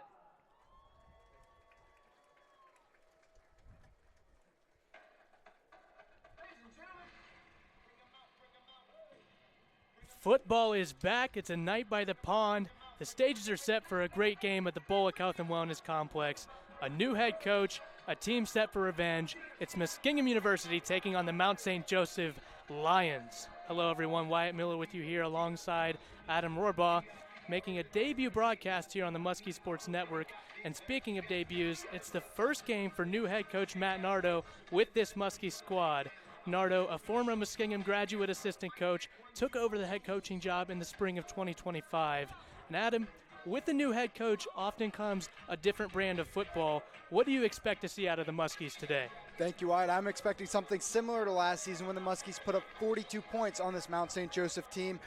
They come in with a very high-powered offense, high-scoring offense. I'm expecting something very similar. You mentioned Matt Nardo coming over. He was previously at Bluffton University. He brings over his spread offense, which I think fits perfectly for quarterback Garrett Gurney. He's able to read option very well, gets the ball out quick. He can run it himself. He can do it all. I think he fits perfectly in this read option, or in this spread offense, rather, that Matt Nardo brings over. And Bluffton in the same conference as Mount St. Joseph, so head coach Matt Nardo has experience against this Lion team. Like you mentioned, Nardo, former GA, 2007. He brings Muskie pride and a lot of experience. Let's see if he can get the job done here tonight. Now, Mount St. Joseph, this team's no joke. They finished first in the HCAC last season with a 6-0 conference record. Let's see what they can do tonight. We're really excited for this one. Let's stand by for the national anthem and the coin toss.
That was Tanner Caudell with the national anthem. Really good voice, very talented young man. Back to our conversation. There's going to be a ton of talent out there. Speaking of talent, there's going to be a lot of it out there on the football field today. And a lot of new faces on both sides. What players stand out to you today in this one? We talk about new faces. Let's go to old faces. Garrett Gurney, one of the few offensive starting returners from last season. I think he will be the key point in this Muskie offense, as most quarterbacks are, but it will be how can he connect with his new weapons. He's got 3 brand new receivers, new tight end, and a new running back. How will he be able to distribute the ball in this spread offense? Now, one of those receivers is none other than John Christopher Gore, transfer from NIU, Northern Illinois University, D1 program. We got him over here to Muskingum. He's looking amazing in camp, making plays that are just unreal. Let's see how those two can connect. Then on the defensive side of the ball, you've got Martavis Johnson. He led the team in tackles last year with 88 tackles, averaged over 8 a game. This kid, linebacker, he flies to the ball, heat-seeking missile. He is the anchor for this defense. Now Mount St. Joseph, they bring back reigning HCAC Conference Offensive Player of the Year in Eli Aston, wide receiver. Last season, 67 receptions, 1,358 yards, and 13 touchdowns. This kid is legit. He's scary. Let's see if he can slice up this Muskie secondary. Then on the defensive side of the ball for Mount St. Joseph, they've got Luke Paff, linebacker. He led their team in interceptions with 6. He flies around. He finds the ball in the air. He added almost 60 tackles last season. Let's see how this defense can stop the Muskie offense. Muskingum was able to come up with the win last year by just a touchdown. Turnovers were a major part of that game.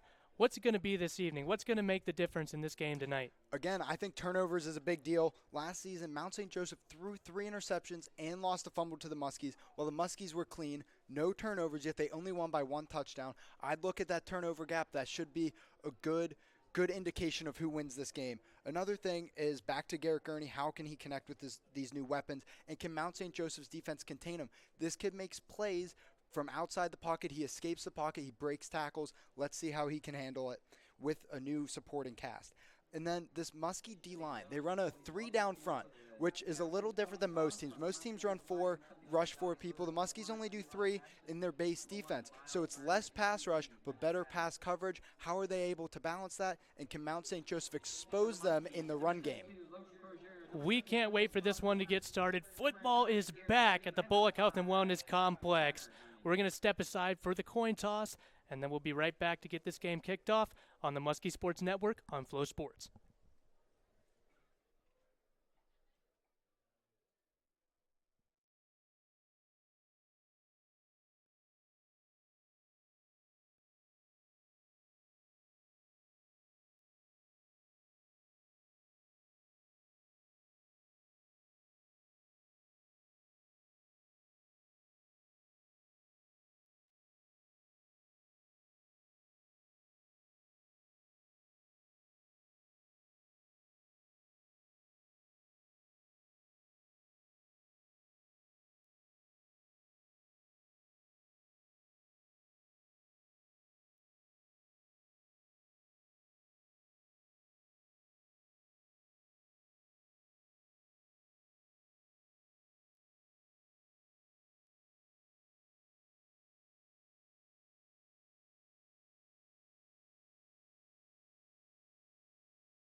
The Muskies won the toss, but elected to receive. I love that sort of aggression right out the gate.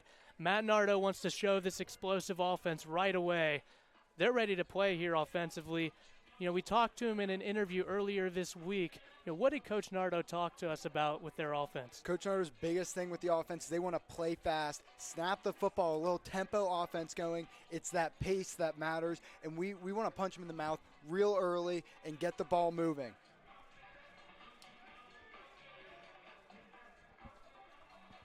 Can't wait to get this game going here.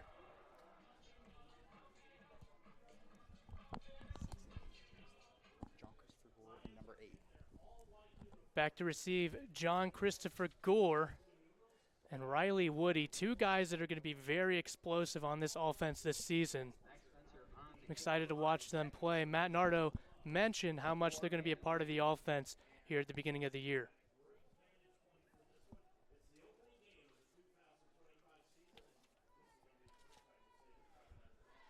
If I'm Mount St. Joseph here, I'm kicking away from J.C. Gore.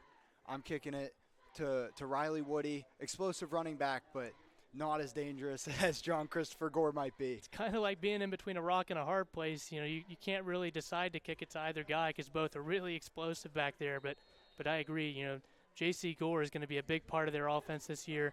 Very explosive, that D1 transfer. We'll see how it goes. Maxwell Spencer kicking it off here to the Muskies.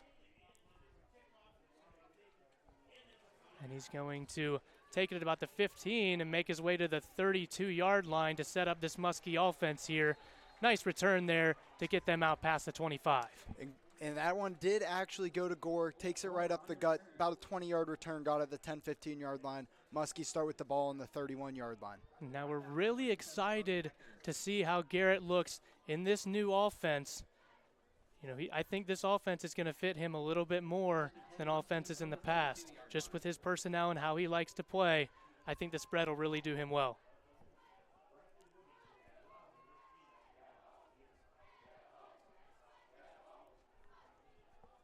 It's a packed house today. We got the fans going crazy, chanting. It's exciting. Starting in shotgun here, and I'm going to bring someone in motion. And they're just going to hand it off here to Woody, and he's going to make it up to about the 37-yard line. Yeah, trying to use a little eye candy, motioning David Westrick over across the line, running it the other way to Woody, gets up behind that left guard Cam and makes a play. And they're going with the up-tempo, like we mentioned. Here's Gore getting into him right away, and he's going to make his way down the sideline. That's a first down and a quick one for the Muskies. Man, a screen to Gore, second play of the game. Great move. He decides not to take it up behind his lineman. He turns it outside and gets some good yards. And up-tempo again, like we mentioned. They want to play fast. They're going right back into it here, now bringing Gore into motion. And they're going to play action here, flip it out to him again, and he's going to pick up a couple more yards, making some moves. Another gain of about 7 to 8 yards for J.C. Gore. I think it's clear what the game plan is. Get the ball to number 6, making plays, making guys miss. What a run after the catch there by Gore. And we mentioned he was the NIU transfer, did make the travel roster over there. Taking their time a little bit more here. Now they put Woody in motion. No one open. Downfield, he tried to find a guy over the middle there, and they're going to draw a flag. Looked like a high hit, could be a targeting. Yeah, even besides that, I mean, the DB was all over Gore there. Not sure what the call is going to be, but definitely should be a flag for contact there. Yeah, it looked like they had about 2 guys on him already. Doesn't surprise me at all. One thing I've really liked out of this.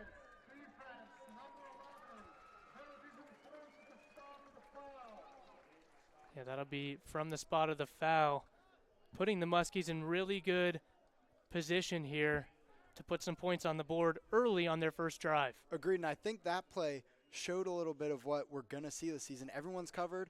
We're going to throw it to number 6. He's down there somewhere. He's the safety blanket for Gurney this year. One thing you've seen so far, too, is a lot of pre-snap motion, trying to throw the defense off a little bit there. Well, there's another whistle here. I think there's a clock situation. Something with the game clock over there, trying to get it corrected.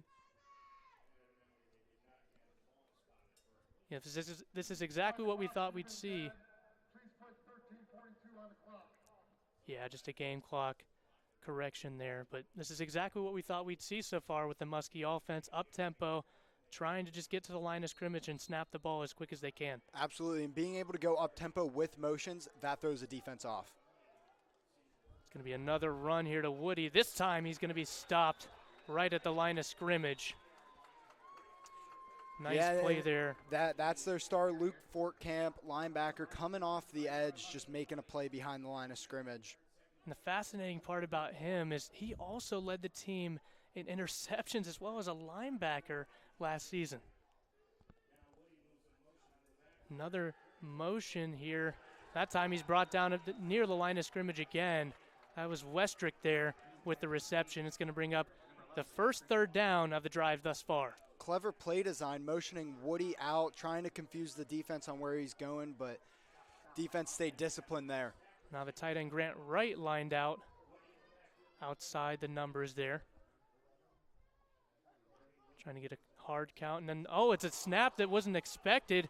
Now he's just going to try to make something of it. We'll see what and he just throws it away. That's a smart play there by the veteran quarterback. Yeah, and that's the improvisation of Garrett Gurney. He's able to get out of the pocket, make plays. Now, not that a play was made, but he avoided a disastrous possibility right there. Yeah, and what was a promising drive to begin with is now halted, and it looks like they're going to keep the offense out there and go for it on 4th and 9 here in Lions territory. They're in a bit of no man's land here. Too deep to punt, not deep enough to kick the field goal. I'm interested to see what they do. And another one of those early snaps. This time he handles it a little better, but now he's just going to have to throw it in the air, and he looks like he caught it. No, incomplete, hit the ground. They're calling that incomplete. Gore thought he had it. He was telling the ref that he had it. Man, nice improvisation there.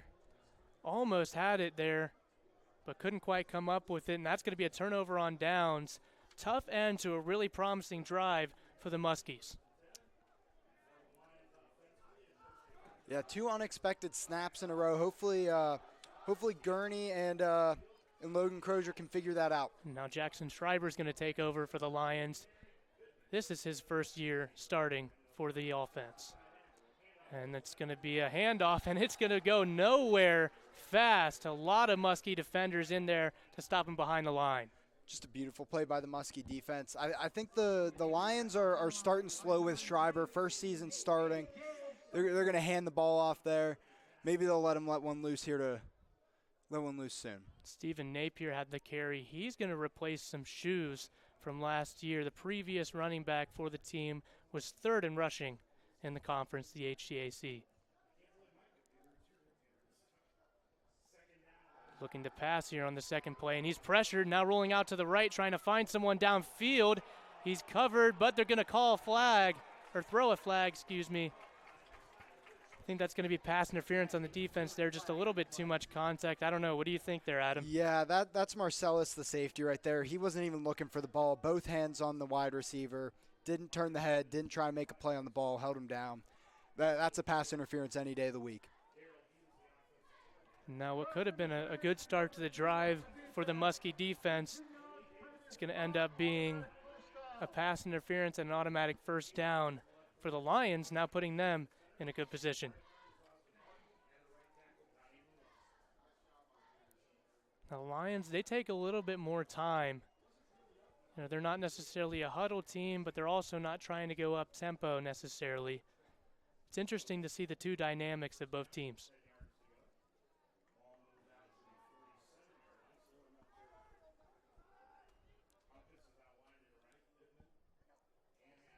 This is going to be another run to Napier, and he's going to be clobbered again at the line of scrimmage, maybe a gain of 1 or 2, but again, the swarming defense of the Muskies not allowing much from the run. Yeah, even with that 3-man front, I mean, they're getting heads to the ball. The linebackers are reading the guards beautifully. You saw, I believe, a guard and a tackle pull right there. Linebackers were right there to meet him at the line of scrimmage for only a gain of 1 yard. Well, and with that 3-man front, you got to imagine that puts a lot on the linebackers with the run. Absolutely, got to fill their holes. They're doing a really good job so far with that. Schreiber drops back to throw. He's looking through the middle of the field, and that's thrown behind him. That was intended for Eli Aston, the star wide receiver from last year, and that's going to bring up 3rd down. Aston barely got a hand on that, and Malachi Strohmile, grimacing. He wanted that interception so bad. Yeah, good opportunity there, but also a good opportunity for the Lions to pick up a first down, but just couldn't quite connect on the throw there. 3rd down and a little over 9 yards now for the Lions. And you could tell in that last play, only rushing 3, 2 guys got past the line of scrimmage on that and put pressure on Schreiber. See if this offensive line is able to hold just 3 guys. I mean, 2 are pretty much double teamed every time. Empty set here for Schreiber. He's looking to the right. Now he's pressured. They brought a linebacker. That's Gurney in there trying to get him. Now he's going to extend the play, and it's picked off. It's picked off, and he's running back, and now he's going to be brought down. And the Muskies now in great position. Not what you wanted to see there if you were the Lions. And there's number 0, Strohmile. After the last play, wanted that pick, gets it back right there. Beautiful read, an amazing blitz by Connor Gurney, brother of Garrett Gurney. Shoots right into that B-gap, gets right on the quarterback, makes him scramble and make a bad throw. Yeah, that's Malachi Strohmile, the defensive back, sophomore from West Virginia.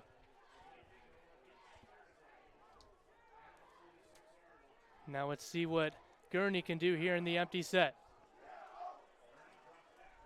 Looking downfield, he's going to go long here. That's J.C. Gore he's looking for, but it was actually caught by number 10 out there. That's Cade Searles. And now they're set up first and goal. That was beautiful. He's got 2 open receivers down there who beat their guys. Someone's got to come down with the ball.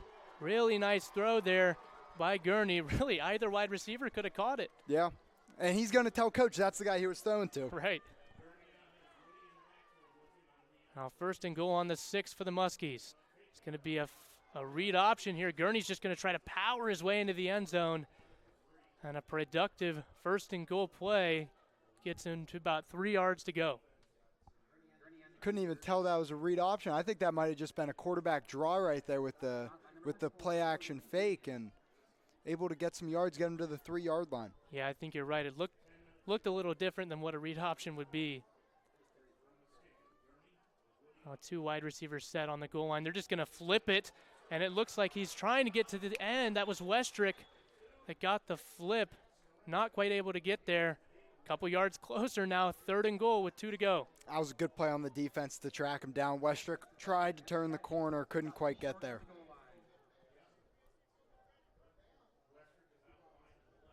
And I think you'll realize quickly that these weapons, yeah, there was a lot that were lost from last year, but they've been replaced by a lot of athletic wide receivers. Absolutely. Westrick in motion again. This time it's just going to be another Gurney run, and he's gobbled up at the 2. Not quite able to finish here. Got motion, maybe a little read option that time. Gurney right up the gut, trying to play eye candy, but this defense is disciplined, and they're filling the holes like they need to. The Muskie players saying they want to go for it. They want to stay on the field and try to get this touchdown. And I think Nardo is going to keep that aggressive mindset and go for it here. 4th and goal at about the 1.5-yard line. I don't have the odds here. They've already missed a 4th down. They're due for one, though, right? Got to think they are. 2 wide receivers set here again for the Muskies on 4th and goal. Westrick in motion yet again. This time they're going to pass it, and Gurney finds a lane, and he's going to make it into the end zone. Touchdown, Muskies. Beautiful play design, bringing Westrick across again like it's going to be a flip, putting him out into the flat. I think that's where the ball was supposed to go. It was covered. Gurney makes it work on his feet and gets in the end zone. 8.5 minutes to go here in the first. 2 really solid drives so far out of the Muskingum offense. This one goes in for 6. We return kicker Aaron Ortega, sophomore. He had an amazing freshman year.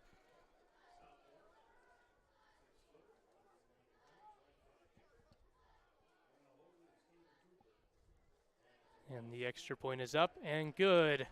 7-0 here to start the game at the Bullock Health and Wellness Complex. We will be right back for the next opening kickoff.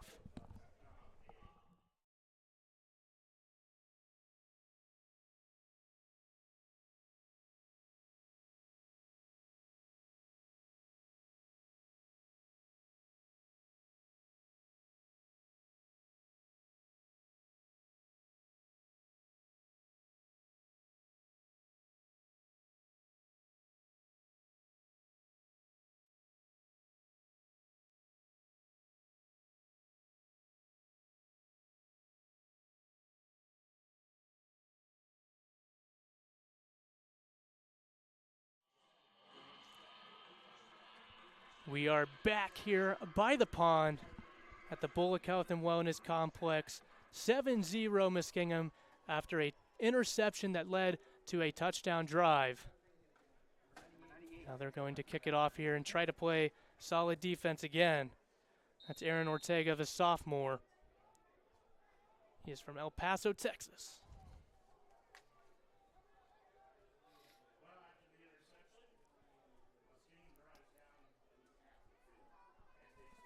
Back to return, Michael Hunkus and Eli Aston. This one goes to Aston. He's going to catch it in the end zone and take a knee. Adam, what do you expect to see out of the Lions here on this offensive drive? Well, last drive, they couldn't really get anything to work. The run game didn't get them anywhere. Pass game, the passes were behind. Muskies were getting a good pass rush. I would expect to keep it simple. If you're going to pass it, slants, short passes, keep it easy, quick passes. Get the ball out of Schreiber's hands as fast as possible. Well, we've learned quickly so far that even with that 3-man front, the Muskies able to get plenty of pressure, both on run and pass plays, making Schreiber pretty uncomfortable on that first drive.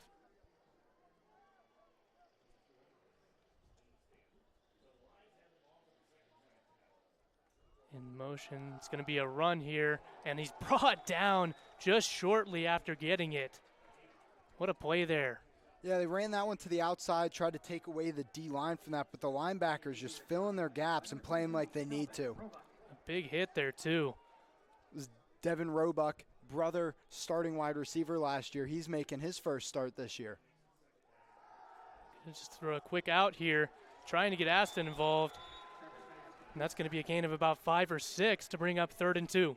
Yeah, you could see quick, all routes ran were for quick throws for Schreiber. Muskies brought a blitz.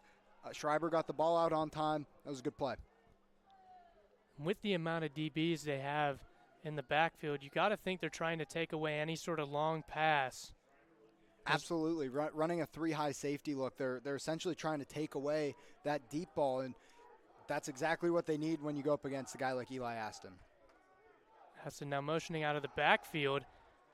And more pressure again, almost brought down. Now Gurney's running after Schreiber, and Schreiber just trying to create, and he's going to be brought down. What a play by Connor Gurney, the senior. Yeah, that was Nate Thomas with the first disruption. Dove at his feet, almost got him, tripped him up. Gurney took him out of the pocket and takes him down for a sack out of bounds. I think he stripped the ball out of bounds as well. That might go down as a forced fumble for Gurney. It's good stuff there by the senior. 4-year starter for the Muskies at linebacker. 4th and 7 for the Lions. Him and his twin brother, the quarterback, both from Seminole, Florida, went to Seminole Senior High School.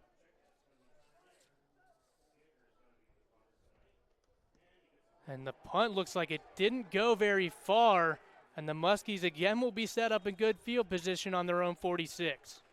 That's amazing field position. I don't know if that got tipped or what happened there, but not a great punt. You could see we had Cyril's back there calling everyone off, letting go out of bounds almost at the 50-yard line. Great field position for the Muskies. Yeah, because sometimes those punts can end up being pretty bad if it hits an offensive or if it hits one of the returners. So good heads-up play there. 1st and 10 for the Muskies. It's going to be a handoff. Here's Woody. Hasn't been able to get too much going so far. That's a gain of 2. Yeah, and that one did look like a read option. Defense is noticing that Gurney likes to keep the ball, so they kept a man there. He gave it to Woody. Just got a few yards on that. Again, Coach Nardo did talk about Woody. He praised him in camp. Talked about how he's going to show us some good stuff this year.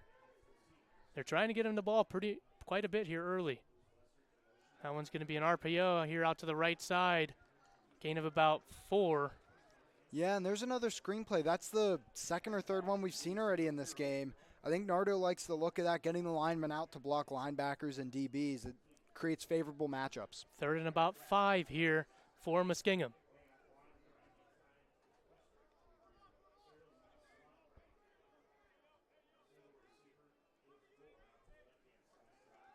Normal drop back. Looks like there's some green grass in front of Gurney. He might have stretched out and gotten that first down. I think he did. Gurney showcasing the legs so far in this game. Yeah, looks like he got it. Kind of made a man miss. Rolled over the defender that tackled him for the first down. What a play. What a heads-up play by Gurney. It just helps so much when you have a quarterback that can use his legs like that on 3rd down when everyone's covered. Absolutely. 1st and 10 for the Muskies. That's right in motion. It's going to be a little bit of a trickery here, a reverse to J.C. Gore, but the Lions are all over it. No gain. Yeah, trying to make a man miss. You've got 3 guys there. There's not much you can do except be safe and not lose the ball. So far we've seen a lot of creativity out of this Muskie offense, a lot of misdirection, a lot of pre-snap motions. When you combine that with the tempo they're having, it can be really tough to guard. Absolutely. Defense will get lost sometimes. It's so fast they don't have the time to think about their assignments. There's Woody in motion. And he's going to be blitzed. Wow. Not much room there for Gurney. Yeah, it looked like that was a designed QB draw there, trying to take a linebacker out of the box with Woody. However, the other 2 linebackers that stayed in the box, they blitzed almost as if they knew that was going to be a QB draw. That'll bring up a 3rd and long. Other than that opening drive, one of the first 3rd and longs they've been facing so far in this game. And it seems like they took their time to get a plan for this one, really thinking about it. 4 wide receivers set here for the Muskies. Gurney drops back. It's going to be a QB draw. Going to try to create with his legs. Gets it close, but still 3 or 4 yards off. Actually, it's going to be closer to 4th and 5 here. I think that's a clever play call. 2 reasons. 1, who runs a QB draw 2 plays in a row? Defense isn't expecting that. 2, it's 3rd and 11. Who runs a QB draw on 3rd and 11? Almost worked, 1 broken tackle away from taking that. And I think the idea here for Coach Nardo is it's 4 down territory in his mind.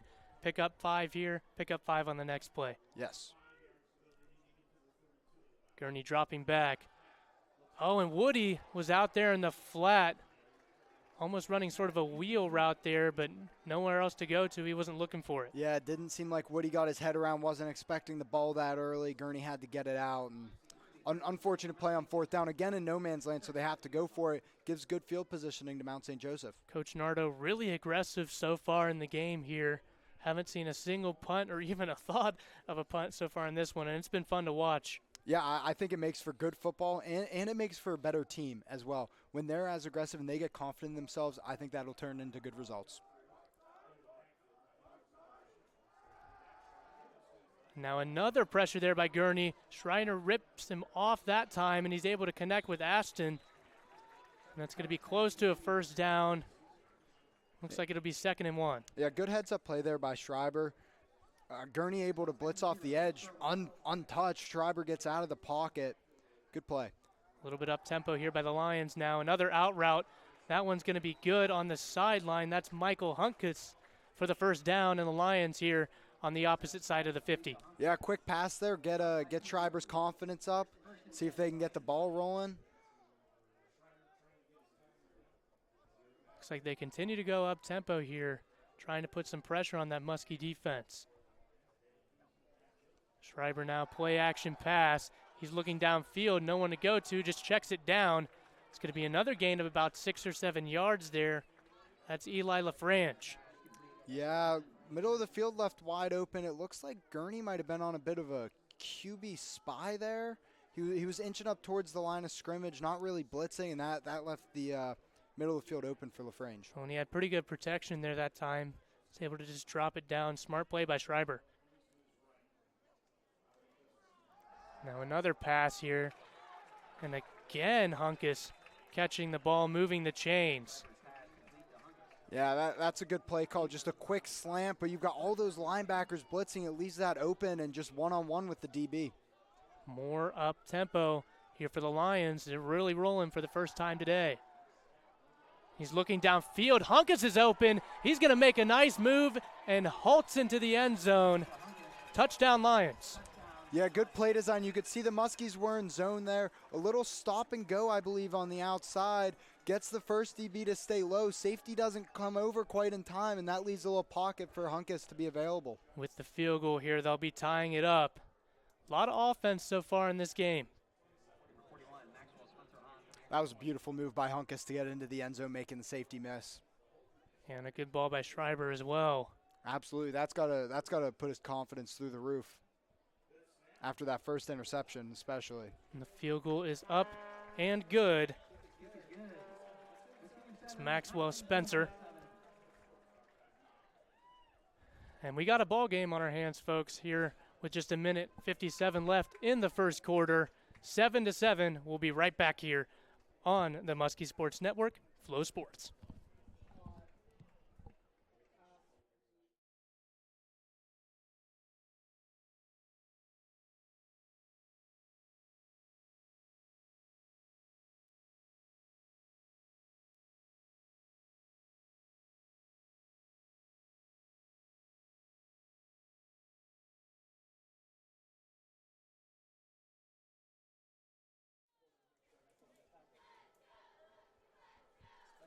Welcome back here to the Muskie Sports Network on Flow Sports.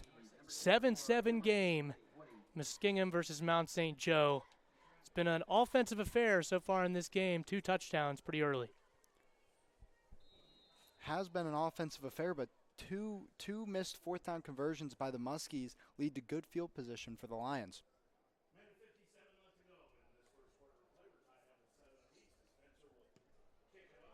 Spencer kicking it off here, and they're kicking it to Gore again. Little surprising that they've gone him back-to-back times. And he gets it again out past the 30. There was a hole there for a second. That's a great job by the kickoff team to be able to get hands on him, but that middle was open. I was seeing what he was. Yeah, and they're not too afraid to kick him the ball, as you've seen here on back-to-back kickoffs. Now it'll be interesting to see how aggressive Nardo is again. First and 10, Muskies from the 33-yard line. We can't knock on his aggressiveness. A fourth down did get us that touchdown on the second drive, but also, like previously mentioned, left Mount St. Joseph with good field position twice. It's going to be a run to Woody here, and again, he's stopped close to the line of scrimmage. Not much going here in the run game so far other than Gurney. Yeah, that might have been a read option, but it didn't seem like either option was a good one. The defense was swarming to the ball. They had that one on lock. 3 wide receivers set here for the Muskies. For Gore, one-on-one down here in the bottom. See if the safety hangs over top. Yeah, and that's where they're going for Gore. Oh, what a snag. They're going to call that a completion. Wow, what a play. That's a great play by Gurney. He noticed the safety did inch over, come over top, throws it back shoulder. Gore able to get his head around, get his hips and hands around, get his feet in, and make a beautiful play. Now the Muskies are set up on the opposite side of the 50. They're going to go a little up-tempo here. Right in motion. Now Gurney's going to throw it over to Westrick. It's going to be stopped after a couple yards. He'll get forward progress here. Another screen there. Didn't move the lineman out, trying to keep the linebackers in the box. Unfortunately, that number 11 for the Lions defense, that's Luke Fortcamp, able to make a beautiful play through a block and tackle Westrick. They've been trying to get Westrick involved pretty early in this game so far. A lot of screens out to him. Nothing's broken yet. Here's Woody with the carry, and now he's going to break through into the secondary, and he's going to be brought down at about the 15. That's a great play. There wasn't really much for him to go. He squeezes through a little hole in the line, breaks it into the second level. Linebackers are nowhere to be seen, and that's a great run by Woody. Muskies are set up in the red zone here. Another carry to Woody. He's going to cut back. Not much going that time. Gain of about 2. And when you have a great run like that, why not give it to him again, see if he can break 2 in a row. And that'll be the end of the first quarter here. A very eventful one at that. A lot of fourth downs, a lot of aggressiveness on both sides of the ball. We'll be back here on the Muskie Sports Network, Flow Sports.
We are back here for the second quarter, 7-7, with the Muskies in the red zone looking to tack on some more points.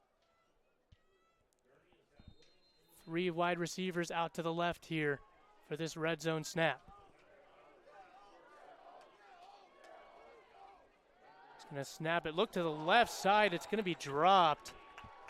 Look for a quick play there. That's right. The intended wide receiver. Yeah, that was a scary throw. It looked open. You had free safety Miles Harding coming down from his position, almost making a play on the ball, scaring right there. And those are tough plays to make. And you can hear those footsteps. Now empty set for Gurney. Seeing what he can do here on about 3rd and 10.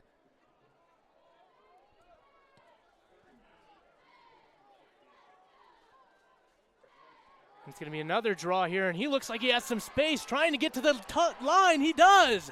Touchdown, Muskies on the QB draw, Garrett Gurney. Great play by Gurney. I think Nardo's seeing something with this QB draw on 3rd downs. That was beautiful, able to find the gap in which to go, spins out of a tackle at the goal line and reaches in. Another great run by Gurney for his 2nd touchdown of the night. And the go-ahead touchdown for the Muskies here early in the 2nd. Nice drive.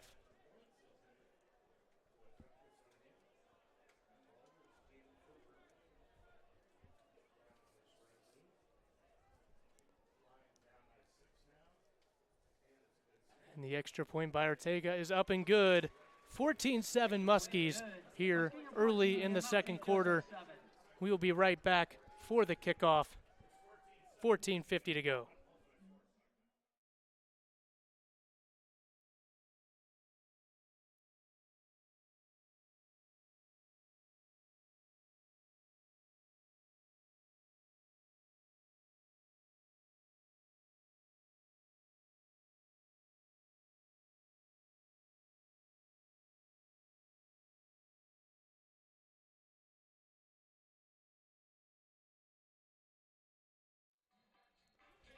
(14-7), Muskingum up on Mount St. Joseph.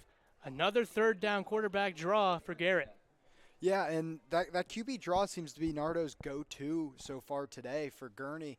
I mean, it really just depends. We've seen ones that have been stuffed right away, and we've seen him break them multiple times. So it just depends on those linebackers. See, on 3rd down, 3rd and 8, 3rd and long, they think that's a passing down. They're going out into their coverages, leave space for Gurney. Other times they've been able to stay on the line of scrimmage and get him right away. Really like how this game's been called so far by new head coach Matt Nardo. Ortega with the kick over to Aston. He's going to bring it out here for the first time, and he finds a gap, cuts it back, and makes it out to about the 35.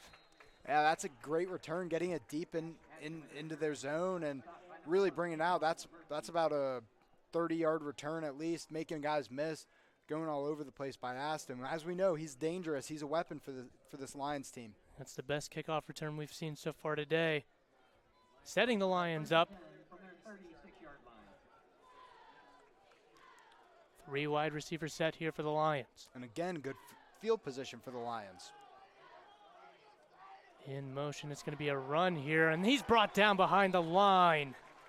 And that's Nate Thomas, just goes inside of the tackle right there, I believe, and just meets him at the line of scrimmage. What a beautiful play by the sophomore. Dallas De La Cruz had the carry there, the junior running back from Findlay, Ohio. And he's got a lot of size to him, doesn't he? Yeah, Nate Thomas, last season, one of the few freshmen, he rotated in on the defensive line. He ended up, I believe, with a forced fumble and an interception last year. This kid's legit. Schreiber now looking out. Oh, he's going to throw late across the middle. Just got hit hard by Martavis Johnson on the blitz. I mean, he came flying in. Trying to find Kamari Pittman there late over the middle. Those are some dangerous throws, throwing across your body over the middle like that late in the play. Yeah, and honestly impressive that Schreiber even got that one off. Probably lucky that he did. Makes for a long 3rd down. Long 3rd down indeed. About 3rd and 15 here in their own territory. Muskies showing blitz at the line. And more pressure here. Schreiber again out of the pocket. He's going long here. And it looks like it's going to be caught by Aston. A deep play with a flag down. Could have been pass interference as well. But what a throw and what a catch by Eli Aston. Yeah, that was a beautiful play. We saw Schreiber getting out of the pocket. He motioned for Aston to keep going deep. Got held up by Antoine Murphy there, I believe, number 1 cornerback for the Muskies. Ended up missing all of last season due to injury. Started back in 2023, so this is his first game in almost 2 years. Yeah, and the Lions are going to decline that after a beautiful catch and run from Eli Aston. And we talked about him in the pregame. An explosive season as a freshman last year, led the conference in receiving by over 500 yards. Unbelievable. This kid is special, and only in year 2, I mean, he's dangerous. Yeah, as we mentioned, over 1,300 yards last year. The next person in the the conference that they were in was around 800 yards. That just goes to show how good he is. Aston in motion. They're going to pitch it to him again. He's going to try to break it outside, and he does.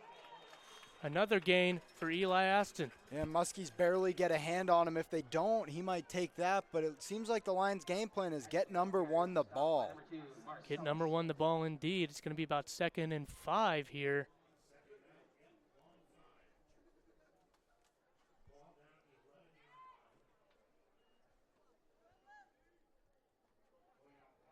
Looks like the Lions are taking their time. They were going a little up-tempo earlier on their touchdown drive when they were moving the ball, but taking their time thinking about what they're going to do now. De La Cruz still in the backfield here. Schreiber again breaking it out to the right. They can't contain him, scrambling. Now they do, and they're going to bring him down behind the line of scrimmage. Nice play there. That's a beautiful play by the linebackers there. I believe that was Gurney and possibly Roebuck on that tackle. However, looked like 95 Nate Thomas, he's got his pads flying out. There might have been a little missed hold call right there in the backfield. Yeah, and Thomas, we mentioned earlier, man, he brings a lot of strength to that defensive line, and we've seen that so far in this game. Indeed he does. He brought the pressure there, made Schreiber run out, got the linebackers to get to him and get that sack. Makes for a longer 3rd down here. That's Aston again in motion. He's been in the backfield a lot so far in this game. Schreiber again breaking it out to the right. He's going to look for the end zone here. He's just going to throw it up. Good coverage. Oh, but it's caught off the tip by who else? Eli Aston. Wow, a broken play ended up being a crazy touchdown for the Lions. Yeah, we saw again Schreiber bailing out to that right side, throwing the ball up, hoping someone will catch it. It looked like good defense, just got tipped right to number 1. Wouldn't expect anything else from Aston. Yeah, really good awareness there by Aston. And a nice job by Schreiber just trying to extend the play. He's done a really good job of that so far in this game. He's been pressured all day, but yet to be sacked other than, a couple plays where he's scrambling out to the right. And now the snap is bobbled, and they're not going to get the extra point. A bad mistake by the Lions that could cost them later in this one. Absolutely. It looks like teams are going touchdown for touchdown here. That's a point that they're going to want to get back. Now 14-13 going into this next Muskingum drive here on the Muskie Sports Network on Flow Sports.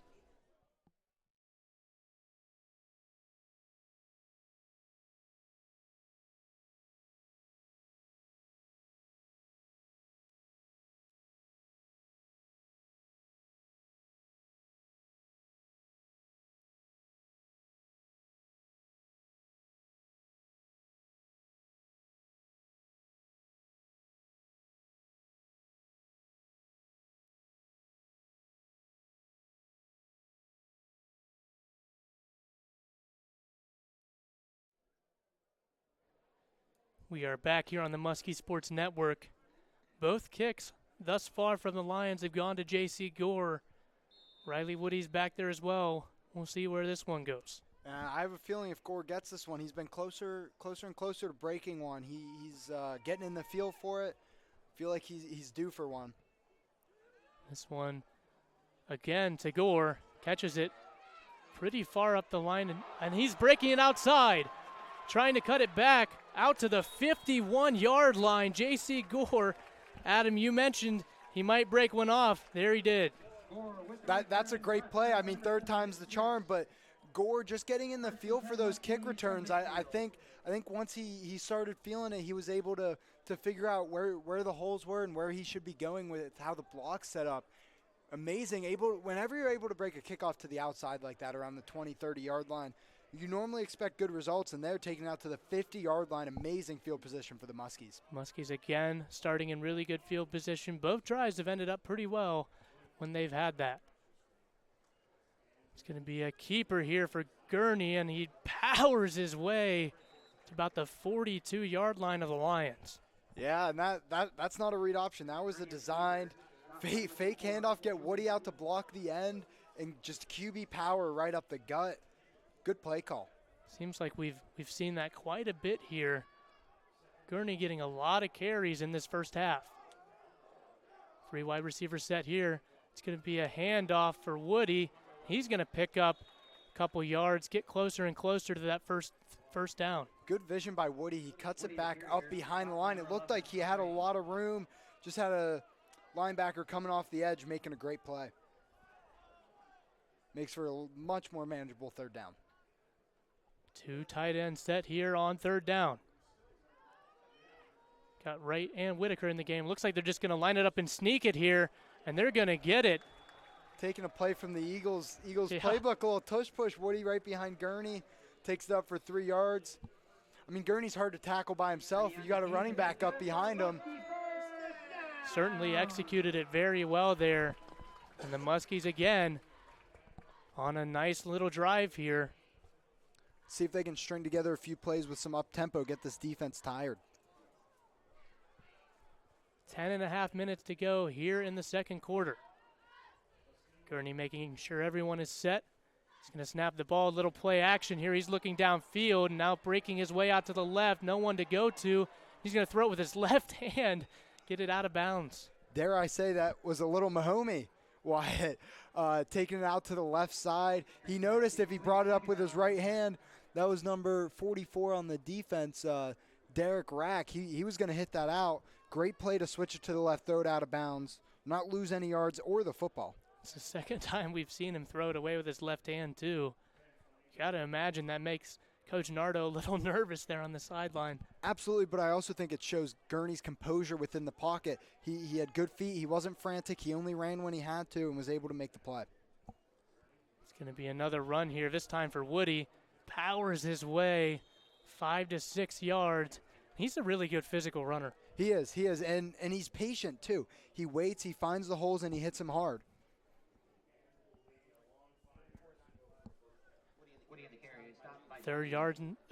Third down and about 6 yards to go here for the Muskies.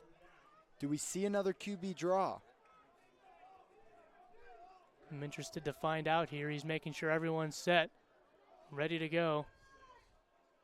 It's going to be play action. He's looking deep, and he's going to throw it deep, and it's incomplete there on the sideline. Good defense out there on the edge by the Lions. Yeah, that was a good play call. It was a little post-wheel combo. You could see Gore running the post from the outside, taking away that safety, seeing if they can get the wheel. That was number 13, I believe. Jeremy Smith on the wheel route. Had a step on the man. Ball might have been a little bit behind, but great play by the DB. Yeah, that's Jalen White out there with the good coverage. He's a sophomore from Columbus, Ohio, went to Westerville North High School. And looks like we have a timeout here. So we'll be right back. We'll take a timeout as well on the Muskie Sports Network, Flow Sports.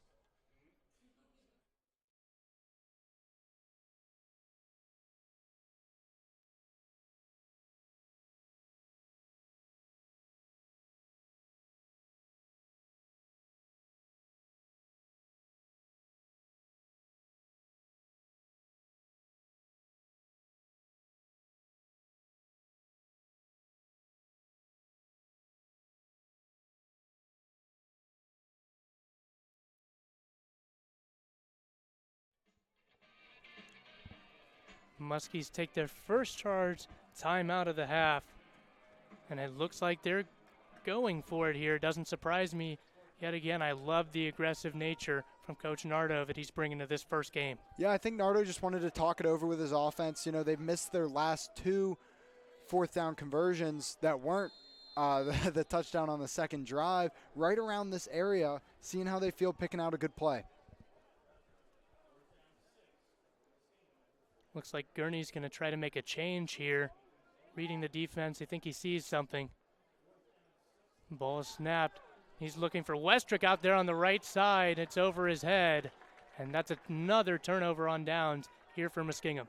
Yeah, I think that wasn't a bad play call. They're running their routes right at where the sticks would be. That's what you are taught as a receiver. Get to the sticks, turn around, wait for the ball. But the Lions only rushed 3 defenders, so they had 8 in coverage, and that doesn't add up well. Lions here now with pretty solid field position. See if they can drive down and score yet again.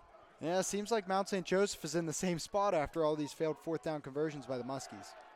Play action pass here for Schreiber. He's going to go long here to Aston. He's triple covered, and he comes down with it. Wow, he's been unbelievable so far in this game. What a remarkable catch. I mean, you've got 2 safeties, a trailing one who's right by the play. Aston just goes up and gets it. This kid is remarkable, and that was a great ball by Schreiber as he's getting tackled, maybe limping up to the line a little bit. Yeah, I mean, that wasn't even bad coverage there by the Muskie secondary. Yeah, they were right there on Aston. Just a remarkable catch. You don't see that very often. Now it's going to be a handoff. That's Napier, and he's going to be brought down pretty early after he gets it. A little bit of pushing and shoving after the play in the secondary there. Yeah, a little bit of extracurriculars with the tight end LaFrange and some of the safeties down there, but stayed away. Nothing after the play. But this Muskie defensive line is holding up really well against the run. Like we said earlier, the linebackers are filling their gaps and doing what they're supposed to. The run game's getting shut down, but Eli Aston is having his way with this Muskie secondary. It looks like the Muskies are now with 4 down linemen. Gurney drops back into coverage. Nice play there by Antoine Murphy, and now he's going to get a taunting flag over there on the edge. Man, great defense ruined by a flag. Again, this is his first game back. You know, got to get back into the competitive state for Murphy. But that was a great play. It looked like Hunkus was going up there for the one-handed catch, bobbled it. Murphy turns around, swats it down.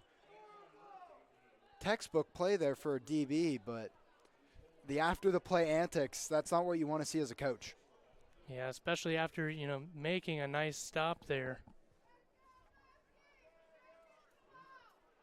It looks like they're discussing something.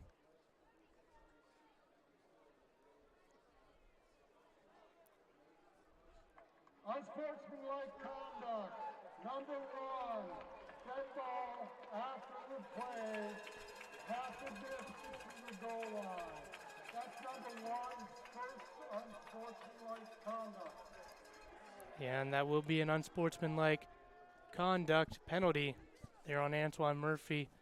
Yeah, and if you could hear the official, he said that's his first one. If he gets another, he is ejected from the game, so he's got to be safe. First and goal here for the Lions. Schreiber hands it off. Looks like he bobbled it there. That's Napier. And he, again, is just gobbled up at the line of scrimmage. Yeah, and that was Thomas coming off the edge, flying off the edge. He doesn't necessarily take him down, but he trips him up right into the other Muskies, the swarm of Muskies, to take him down right at the line of scrimmage. Great play by Thomas. And they continue their stellar run defense so far in this one. If it wasn't for Eli Aston making some of those plays down the field, it might be a different ballgame. Absolutely. The Muskies have everything covered, but Aston just makes play after play. It's going to be a play-action bootleg here for Schreiber. Again, no one open. Really good coverage there. That was a great play. I believe that's Strohmeyer back there. Oh, never mind. That was the cornerback, Malik Pegram. Great coverage over there. Schreiber again scrambling out to the right. That seems to be his go-to move with Thomas chasing. Yeah, and Pegram's someone who has been in the program for a while, hasn't seen just a ton of playing time, really given a good opportunity here, and he's making the best of it so far. Absolutely. 3 years to develop for Pegram. He's a senior now, making plays already. This Muskie crowd getting into it here on 3rd down, and the ball goes over Aston's head there. And that'll bring up 4th and goal from about the 11. I think they're going to kick a field goal here. Yeah, seems like a bit of a miscommunication there between Schreiber and Aston. As Schreiber's jogging off the field looking a little hurt. But he had Aston open there at about the 5-yard line. Not quite sure what happened.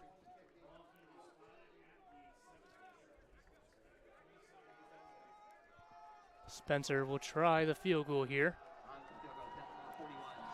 Missed that last extra point. And the 26-yard field goal is good.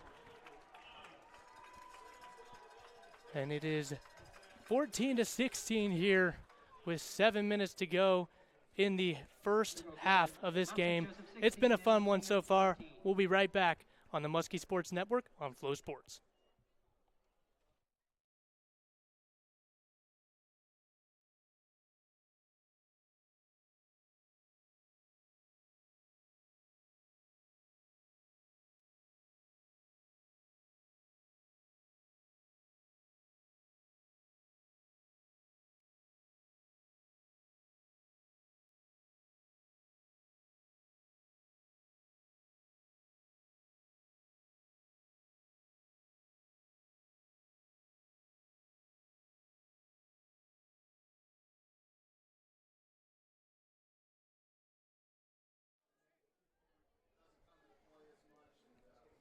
We are back here at the Bullock Health and Wellness Complex. The Lions just took their first lead of the game, 16-14. We'll see how the Muskies respond.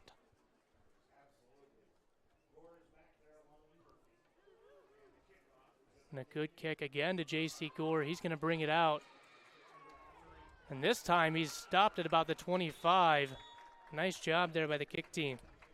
Yeah, good job by the kickoff team to get down there. I'm not sure if you noticed, but Gore and Woody switched sides. I don't know if the kicker saw that. It looked like he meant to kick it to Woody, kicked it to the other side where Woody has been, but Gore ended up being over there. But that's a great job to swarm him by the kickoff team getting down there.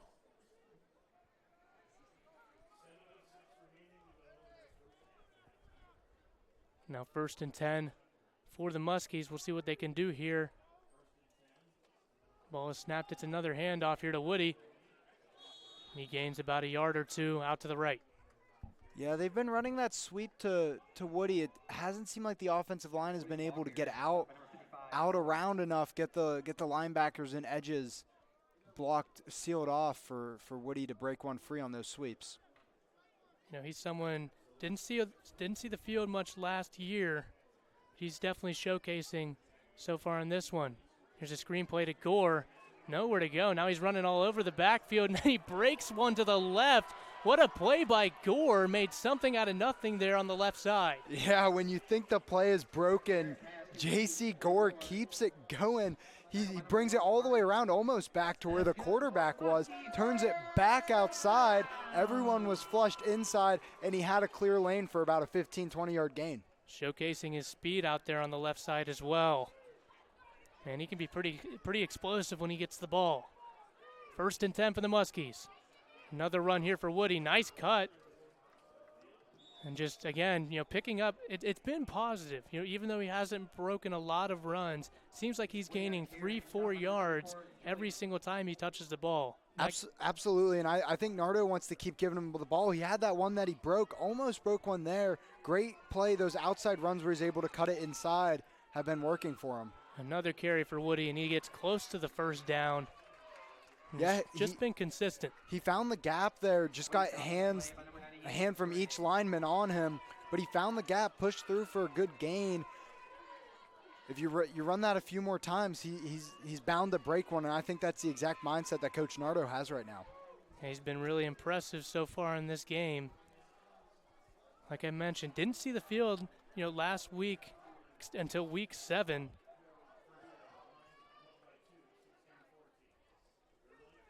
And they're going to give him the ball again, and he powers his way for the first down. Yeah, great 3-down sequence there by Woody and all the Muskies really in the trenches. That's what they call 3 yards in a cloud of dust right there. Yeah, and you got to give some credit to our offensive line. That is one area where we've returned quite a bit of players.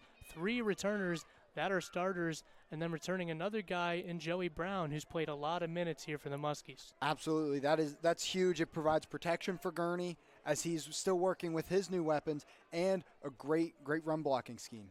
They've played well so far today. Here's Gurney. Oh, he drops the ball trying to get it out, and that's going to be a turnover, the first one of the game for the Muskies. Yeah, that one looked like it just slipped out of Gurney's hand. Looks like he was going to get it to run.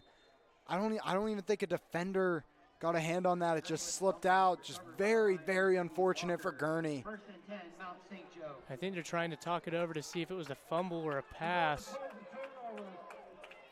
And they call it a turnover. Unfortunate break there for Muskingum. Yeah, right when they were getting on a bit of a roll there, too, on that drive. Very unfortunate. Those are the mistakes you don't like to see as a coach. Just avoidable turnovers like that.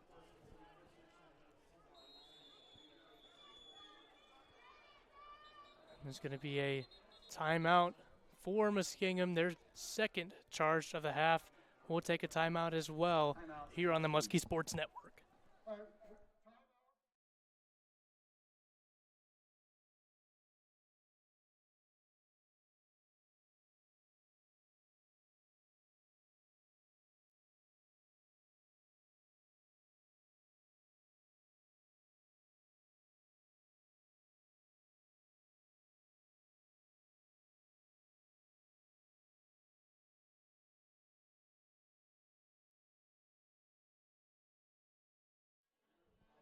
We are back here at the Bullock Health and Wellness Complex. We're back here to talk about the play that just happened. They're actually going to have a replay review now to see if Gurney was throwing the ball or not. Really interesting, and it's going to be a big factor here in the first half. Yeah, it looked like he may have been in a bit of a throwing motion. We haven't seen the replay quite yet up here in the booth, but I don't know. From my angle, seeing it live, it looked like it might have slipped out while his arm was still down before it went up. Hopefully, though, they'll just see it as an incomplete pass. Yeah, and it's tough to see it up here from the booth. I'm sure they'll get a way better view down there with replay review. And this isn't really something we've seen too often here, replay reviews at this level of football. So it's very interesting to see what they're looking at and how they're gonna assess this. Yeah, it's something that's just newly being introduced here in the last couple of years in the OAC. Here's the call. After review, the ruling on the field is upheld. First down, Mont St. Joe. And yeah, the ruling on the field was upheld. It'll be a Lions first down. Really tough break. Yeah, seems like the refs just saw what we did. Ball slipped out while the hand was still down before he went into his forward throwing motion. Now a 3 wide receiver set here for Mount St. Joseph. See what Schreiber can do. Drops back to pass. And he's pressured again, making a nice throw out to the right side there. That was LaFrange there making the catch. Yeah, good play. Schreiber staying still in the pocket. Very good pocket presence. It seems like he's getting better at that as the game goes along. Sticking in the pocket with the pressure, dumping it down to LaFrange. It was a good play. And he's been able to break off to the right side quite a bit as well. Yeah, that has been his go-to, but the longer he can stay in the pocket, the better opportunities he'll get. It's going to be a run here for the Lions, and again, the stout run defense of the Muskies stopping him. Yeah, first guys to him, Nate Thomas and Calvin Roebuck meet him behind the line of scrimmage. How about the interior run defense so far in this game for Muskingum? It's been phenomenal. I don't know if there's been a run over 5 yards today for the Lions. The three-man defensive line and the linebackers have been working great in the run game. The crowd really getting into it now. You can hear this third down defense at the Bullock Health and Wellness Complex. See the bench go money down, third down. Schreiber looking to throw. He's going for Aston, and he overthrows him, but I think it's going to be a hold there on the outside. Wow. Aston wasn't able to get to that one. I guess they would call the hold before the ball was in the air. I don't think it was that egregious. Aston was able to break free. They do call pass interference. And pass interference on a ball thrown over his head that far, almost uncatchable. That's a tough call if you're a referee right there. Yeah, I don't know if I like that one too much. just a tough play. If anything, it should have been holding because it took place before the ball was in the air. Yeah, absolutely. Yeah, the refs must have seen something on the field that we couldn't see from up here. Seemed like a great defensive play by the Muskies right there on 3rd down and just resets the chains 15 yards further for the Lions. Now what could have been a 4th down is now 1st and 10 on the opposite side of the 50 for the Lions. Ball snapped, he's passing again. Schreiber looking downfield, he has plenty of time. Now pressured, and he's running out to the left. He's just gonna scramble and bulldoze a defender there.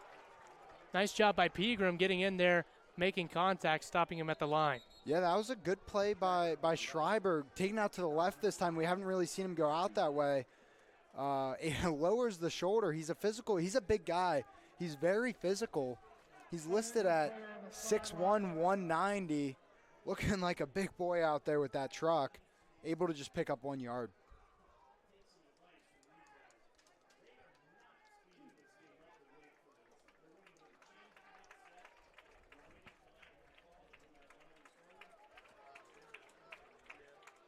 Lions taking their time here.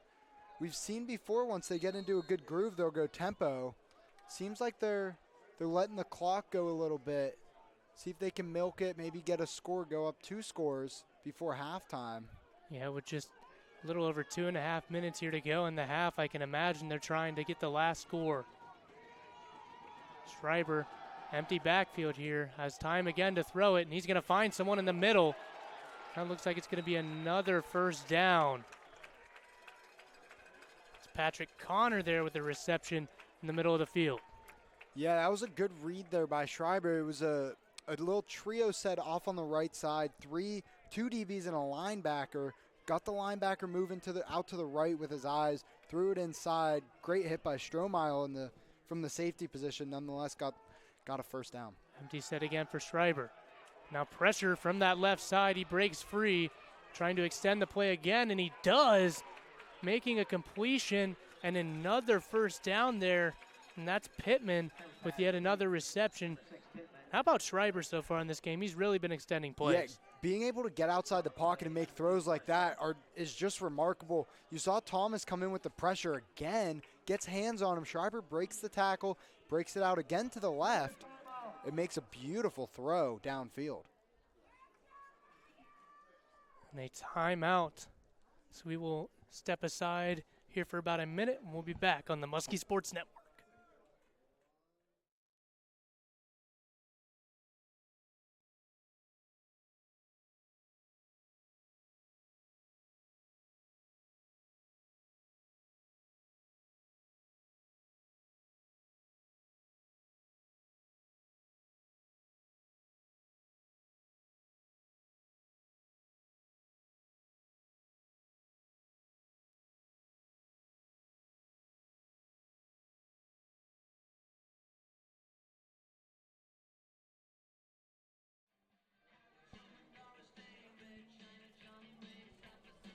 We are back here on the Muskie Sports Network. Schreiber's been putting on a clinic here with extending plays. Why do you think he's been able to do that so far in this one? Well, this has to do with that 3-man front. Remember, 2 guys are pretty much getting double-teamed every play. You got one breaking free, and that one is getting pressure almost every time, getting hands on Schreiber. Schreiber breaks the tackle. You got your 2 other guys. They're not getting any pressure. He's able to escape the pocket and find the open guys. And once he escapes the pocket, the receivers know that scramble drill. It makes it so much harder for these corners and safeties to keep up with them. You know, as a corner and safety, you're told a play only lasts about 3 to 4 seconds, right? But when the quarterback scrambles out that for that long, that's a long time to cover your wide receiver.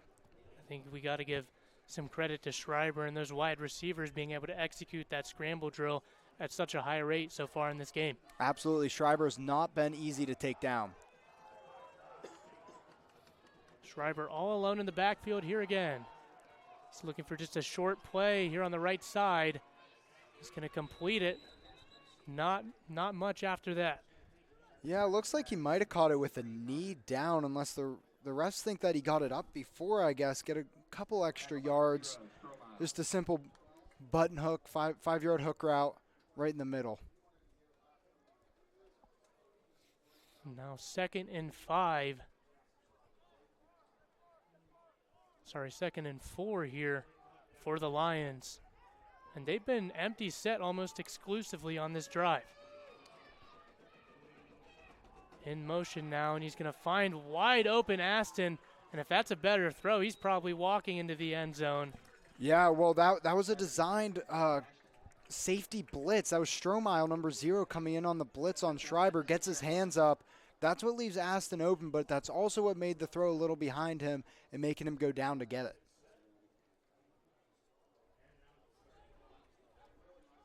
Does put the Lions in good position. 1st and goal from the 6-yard line.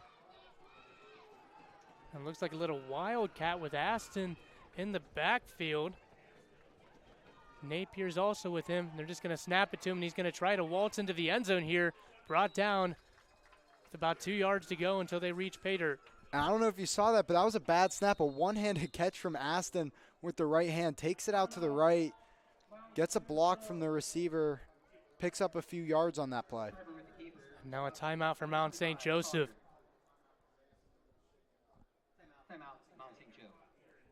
It's been a really tightly contested first half here so far.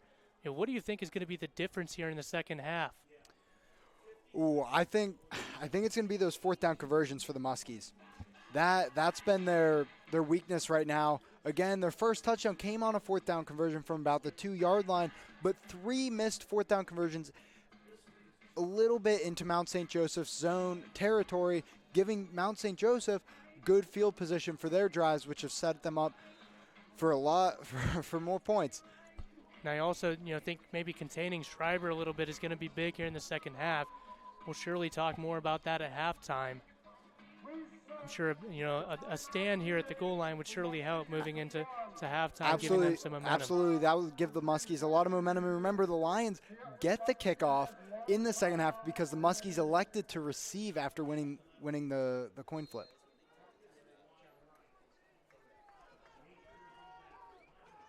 Schreiber now is going to get the snap and just hand it off here to Napier, and he's going to be stuffed again. Stifling run defense. Yeah, and that's a loss of about 2 or 3 yards there. Great run defense. As we've mentioned before, they just can't get anything on the ground going. These linemen and linebackers are just making plays in the ground game. Interested to see now what Mount St. Joseph is going to do with just about 20 seconds left in this game.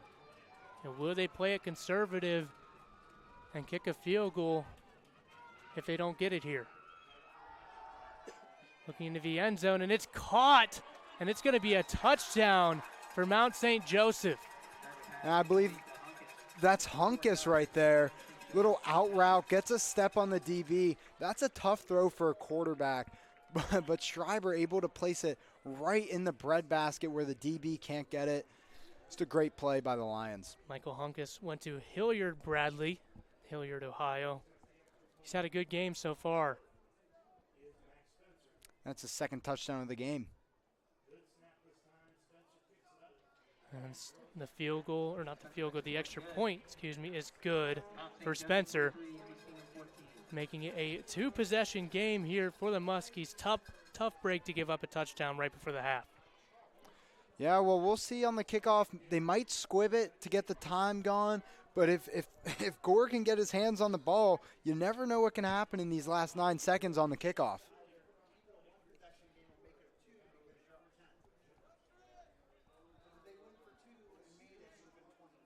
Yeah, and you'd think that, with just sharpening up a couple more things, I think the Muskies have a good chance to build some momentum starting out in the second half here.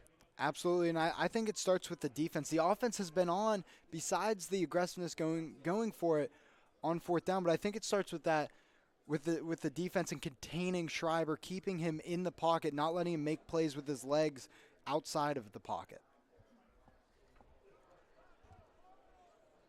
With just 9 seconds to go here, we'll see if the Muskies can pull off some kind of miracle here at the end of the first half.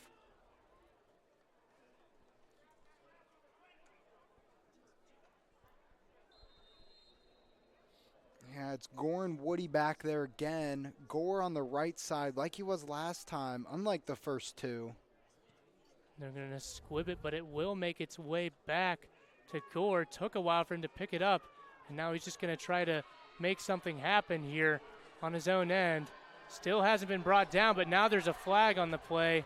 He's going to be brought down anyways here, and that'll end the half. Yeah, that was a good return, but once you start going every which way, the blockers tend to get holding penalties as the defense keeps switching sides trying to get around them. But again, good return by Gore. He's very good at improvising, getting around to the outside. He looks for those sidelines, trying to get to the outside of the field.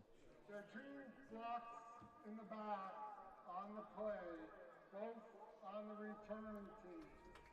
Those penalties are declined, the half is over. And just as we expected, 2 return team penalties there. It's 23-14. Mount St. Joe responds very well to a stifling offense from the Muskies initially with some 4th down stops. We'll be right back here for the halftime show on the Muskie Sports Network, brought to you by Flow Sports.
We are back here on the Muskie Sports Network, brought to you by Flow Sports.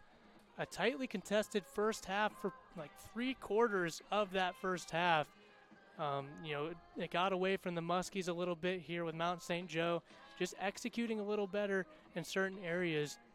Schreiber extending plays was a big thing that we talked about over the break. Yeah, absolutely. Him being able to get out of the pocket, a testament to his toughness, breaking tackles to get there most of the time. You see this Muskie 3 down front. You get one person coming free, getting hands on Schreiber. They overrun him. He breaks the tackle, gets outside. That creates confusion for the DBs. Wide receivers get open, and that's where the plays are made. And that's been, I think, the biggest thing for this Lions offense. We talked about Eli Aston with this Lions offense, but how about Michael Hunkus? We've seen him quite a bit making plays, 2 touchdowns in that first half, including the one where he had that really nice juke move waltzing into the end zone there. How do you think the Muskies are going to stop him in the second half? Well, it's difficult when you want to double team Aston and he's still making plays being double teamed, and then you get Hunkus one-on-one also making plays. It makes it very difficult for this defense. And these DBs, they're playing pretty well. They've had some avoidable penalties in there. You got some defensive pass interferences. You had a great defensive play by Antoine Murphy, but he followed it up with a taunting or unsportsmanlike conduct penalty. Avoidable penalties. If they can get rid of that, play clean. They're not playing too bad. They're covering very well. Just need to get their hands up to the ball, not on the guy, and I think that can turn the tides. We mentioned those avoidable penalties. Offensively, it was pretty clean for the Muskies for the most part. On the defense, it's been a bit of a different story. How do you think they can sharpen up and not commit so many of those penalties? I think it's the matter of the DBs keeping their hands off, not grabbing jerseys. They're in good positions on most of those big plays. They just need to get their hands up, get their heads turned to the ball, and try and make a play on the ball, not the man. They also had some unfortunate calls that didn't necessarily go their way when they could have went either way. It's just part of the game. Another thing that I want to talk about is some of the missed execution on 3rd and 4th down on both sides of the ball for Muskingum. We missed a couple 4th downs on offense. We gave up a couple 3rd downs for the Lions. How can we be better in those golden downs is what Matt Nardo says. Yeah, those golden downs are very important, especially those 4th downs on offense. We keep going back to it. That first touchdown for the Muskies on their second possession was on 4th down, kind of gave them a boost of confidence, went for it on 4th down on their first drive, didn't get it. Good positioning for the Lions. Muskies fortunately got a pick, ended up getting the ball back, but then they go for it 2 more times on 4th down after they score that touchdown, and they don't get it, giving the Lions good field position, and they were able to convert. I think that's been the story of the game. Being aggressive, we've heard Coach Nardo all week talking about being aggressive. Well, that's good. It's also good to pin them deep sometimes, get them in bad field position, and then get yourself good field position after. It's a difficult spot Coach Nardo's in because it pays off. It looks amazing. It looks great on him. It doesn't. Then you get what's happening now, down 2 possessions for the Muskies.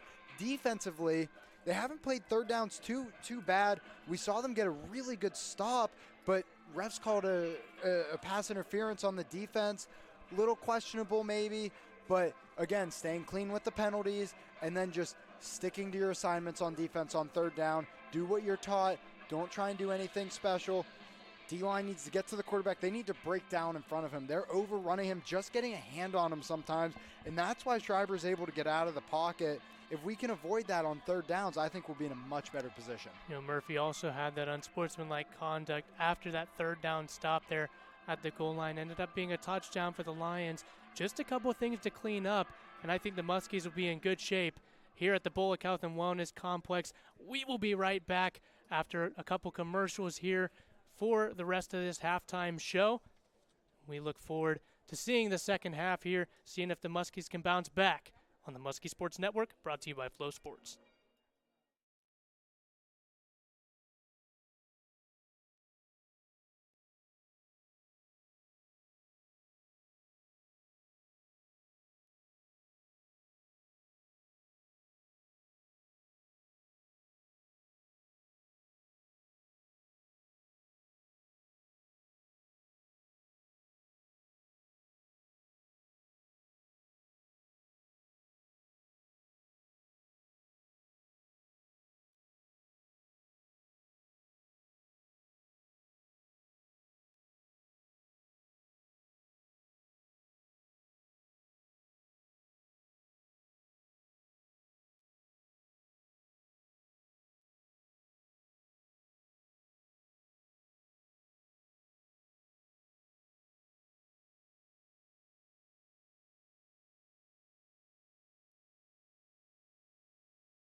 We are back here anticipating the second half at the Bullock Health and Wellness Complex. You know, the stats really tell the tale for the first half. 228 passing yards for Mount St. Joseph, 224 total yards. Really just showcases what they've done offensively. -4 yards on the ground. The Muskies are going to have to try to clean up in their pass defense to slow them down. And then Muskingum's pretty much the polar opposite, 117 yards on the ground. Gurney added 39, and then Woody has had a great showcasing so far with 76 yards, 13 carries. So it's been really the tale of two tapes for the offense. Rushing for Muskingum, passing for Mount St. Joseph. What are the Muskies going to have to do here to slow down the passing game in the second half? Absolutely, Wyatt. And again, I think it just goes back to simple sticking to your assignment. I know Aston, when there's two guys on him, quarterback thinks he's open because he's been making the plays. You stick to your assignment. You play your base defense. Get your hands up on the ball. Turn your heads.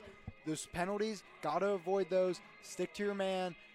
They look like they've been playing a decent amount of a mix of man and zone coverage. Just they need to be smart, keep their guys in front of them, really just limit those deep ball opportunities that they've been able to get. The Lions have had a lot of deep ball success today. The Muskies need to stop that. And then offensively for the Muskies, if they can get that pass game going, I think they'll be set. The run game is going very well to Woody. Gurney being able to take some himself, unfortunately having that one fumble when it looked like he was going to take off.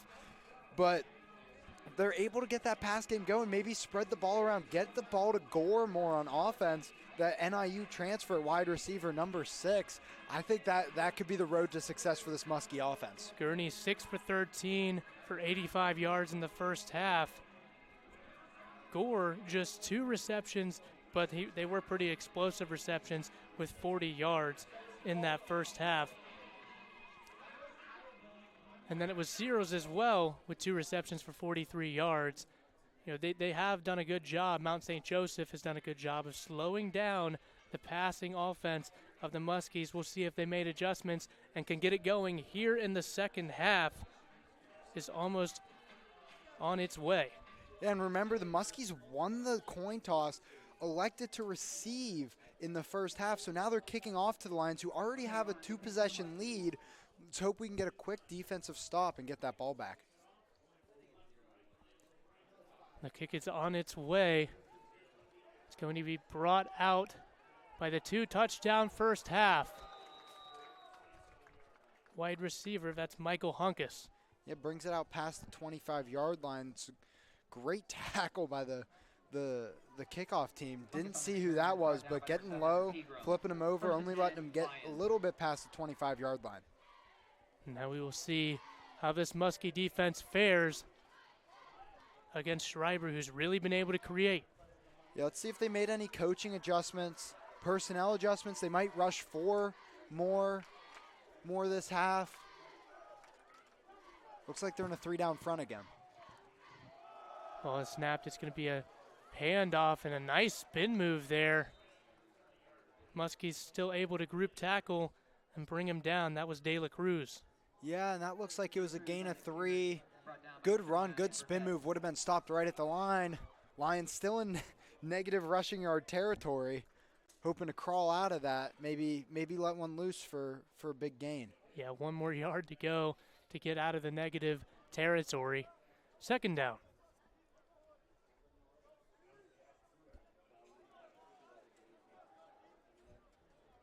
They bring the wide receiver in motion. Another wide receiver in motion here. It's going to be a pass and out to the right. Schreiber goes again. Looking to create, go downfield. No one's there, and he's just going to have to get rid of it out to the right.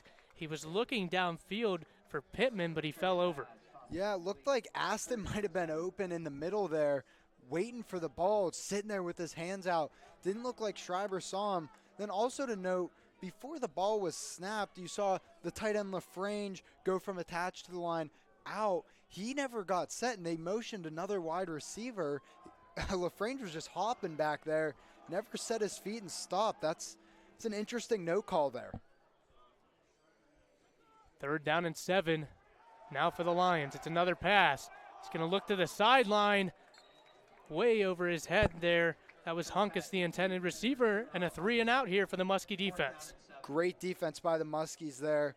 Looked like it might have been a little miscommunication, maybe just a bad ball. You could see the safety number 0, Strohmeyer. He was ready to lay out Hunkus if he got that ball. Smart to pull up and not hit him. Again, those are those avoidable penalties that they just avoided, and now they're getting the ball back, hopefully with good field position. Showing good discipline there for sure. And now just the second punt of the game. And it's a pretty good one. It's going to bounce out to the 15, even rolling still.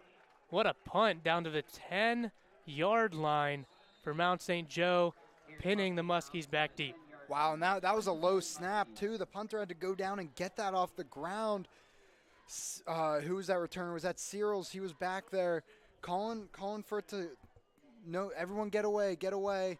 Landed at about the 25 or 30, bounced down to the 10. Just a good roll for the Lions there. Unfortunate for the Muskies. One of those low punts that just kept running.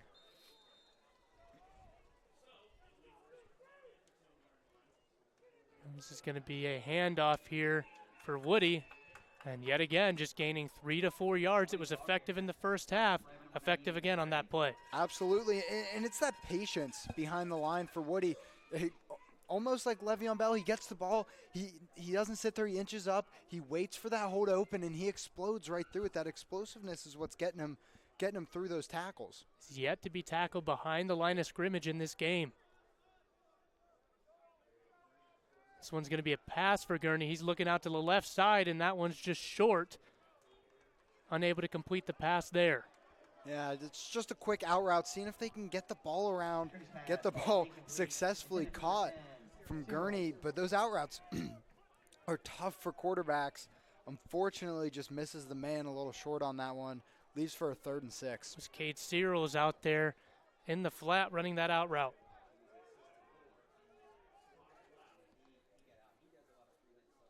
Third down and 6. Gurney looking over the middle. That one's high, but caught by J.C. Gore there.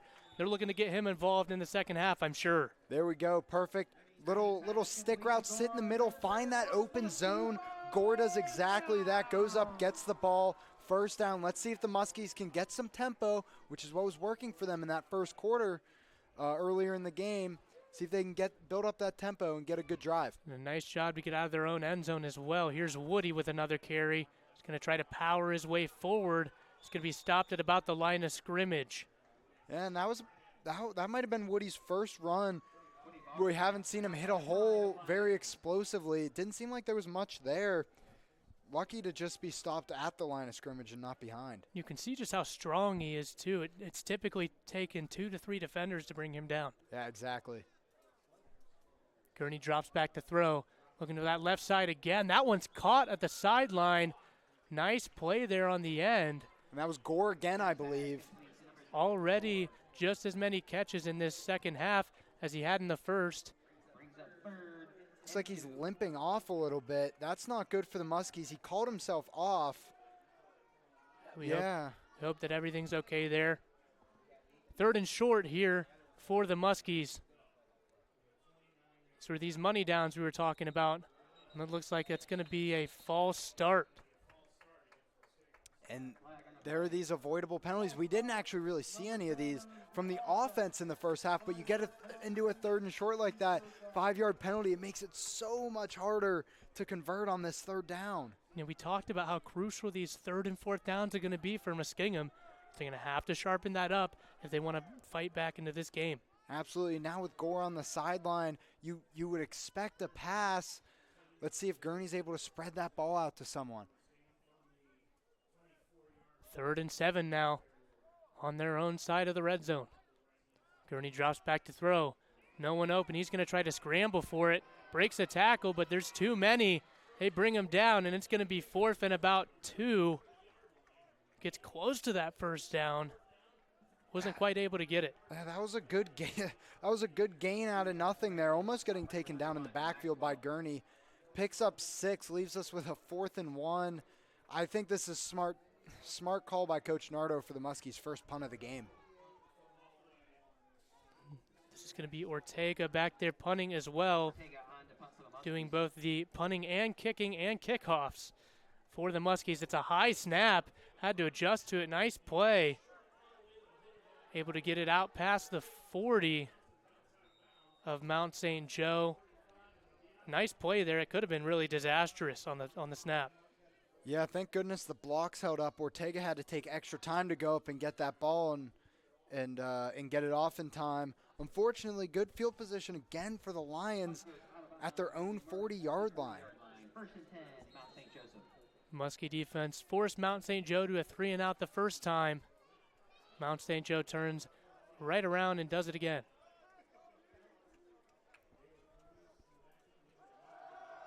Schreiber looking to throw again, going out to that right side, and he finds Aston wide open down the field, and he's making a move out to about the 27, those big plays where he's extending out to that right side again. Yeah, this is exactly what we were talking about at halftime. Schreiber extends the play, avoids the sacks, breaks those tackles, gets to the outside. The DB's minds don't know what's going on. Those wide receivers, especially Aston, being as good and as smart and as aware as he is, he finds that open space, and Schreiber's able to deliver a good ball to him. And that was one of the first times we've seen a wide open wide receiver in the secondary.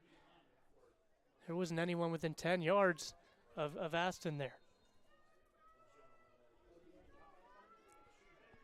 First and 10 here for Mount St. Joe as they respot the ball. This one's going to be a run to Frazier here, and he's going to pick up about 6 yards there. Nice run for Mount St. Joe, something we haven't seen a lot in this game. Yeah, I think that might have been their longest run of the night.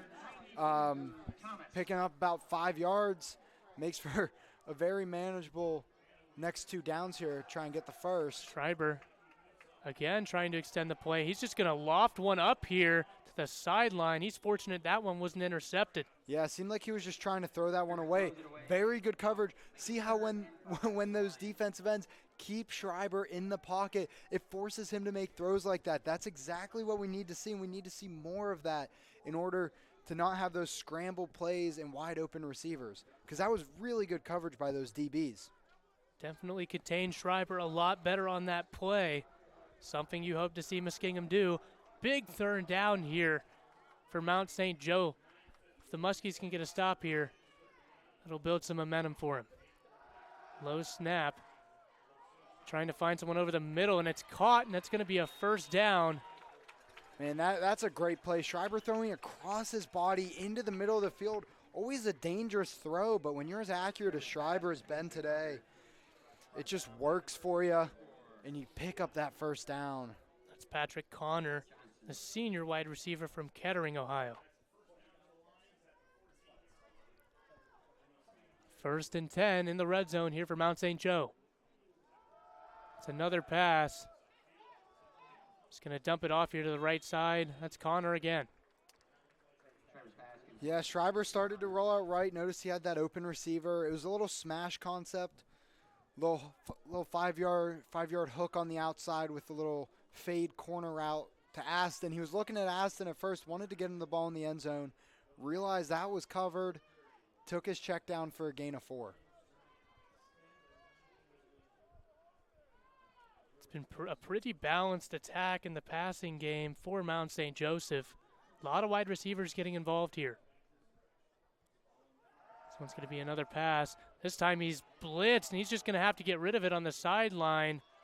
Muskies brought 5 that time.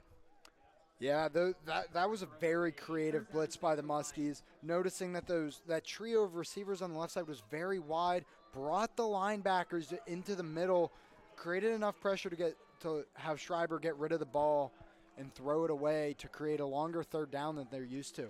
The last couple times he's extended the play, we've seen that right side be a little less open, making it a little more difficult for Schreiber. Exactly, and I think that was one of the coach's points at halftime. I would not be surprised if they drilled that into their defensive end's head and said, don't let him get outside. Your job is to contain.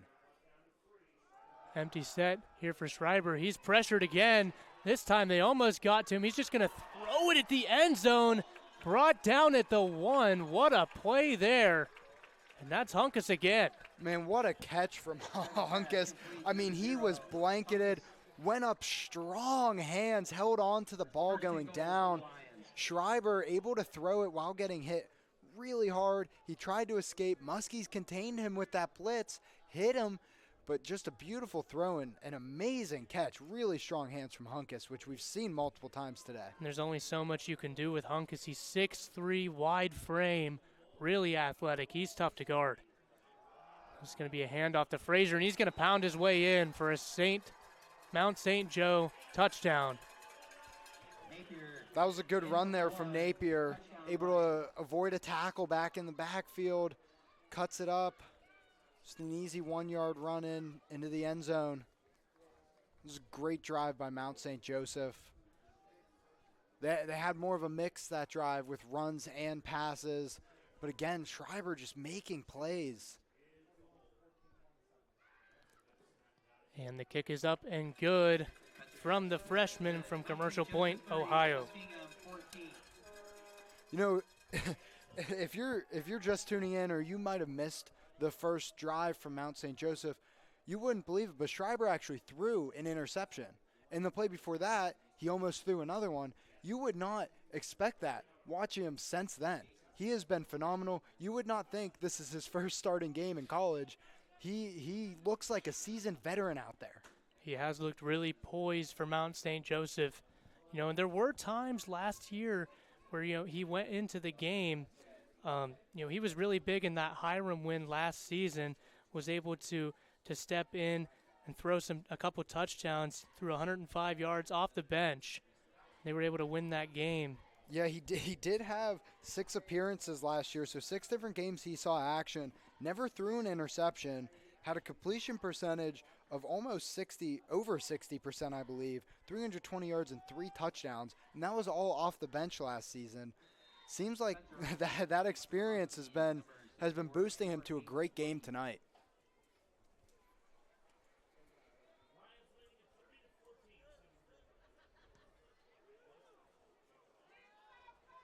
Gore is going to take another one from about the 5 to 10, this time brought down before the 25. And it seems like the kickoff team from Mount St. Joseph is getting better as this game goes along. Yeah, not really many options on where to go there for Gore. Looks like he might be hurting a little bit. Got hit pretty hard. But yeah, that was a great job closing in on the ball by this Mount St. Joseph kickoff team. Now we'll see what Muskingum can do here on offense with their back up against the wall. About halfway through this third quarter here. It's a handoff here to Woody again. He's going to pick up a couple yards. Looks like the ball's on the ground. Mount St. Joe thinks they have it. Still no call by the referees.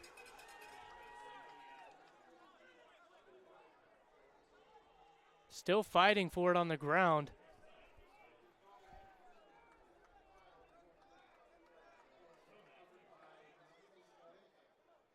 Muskingum saying that they have it. No call from the referees still. And that's going to be Muskie ball. Maybe. I think they're still talking it over. They motioned momentarily. Yeah, watching the replay here, Woody got popped. It was the run was away from us, so hard to tell behind all of those big offensive and defensive linemen. It appears as if Muskingum came up with that football, though. Yeah, the line judge just announced it's Muskingum ball. Fortunate break there. That could have been a turn for the worst on their own 20.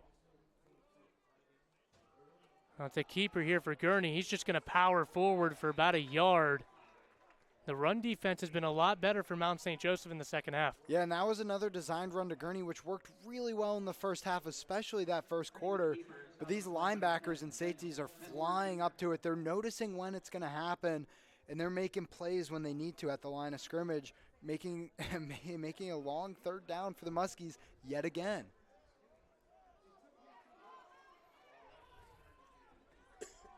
Third and 8 here.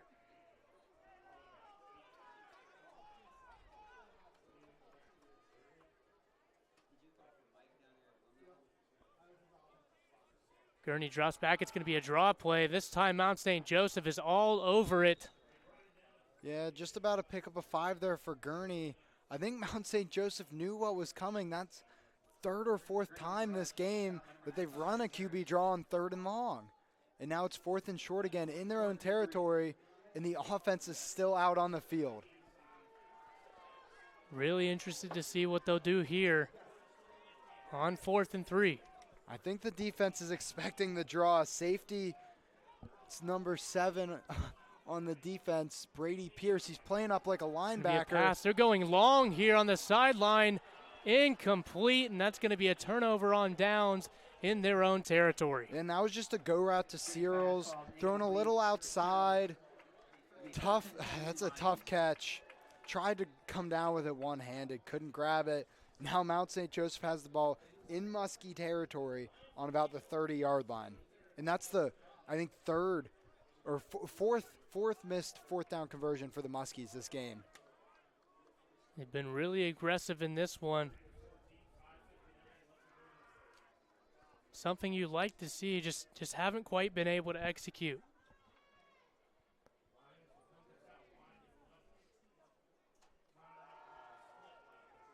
Now Schreiber to throw, but he's going to scramble. Flag on the play. He's going to have the first down, but we'll see here. Yeah, that's a good run from Schreiber, but the reason he had so much time to do it was the hold on the offensive line. Thomas cut inside of the tackle. Seems like he got held by both the left tackle and left guard, drawing the penalty. It's setting the Lions back 10 yards. And I believe that's the first holding call on this offensive line. From up here, it looks like there could have been a few others in the first half, but glad to get one to finally go our way and set the Lions behind the chains to start this drive.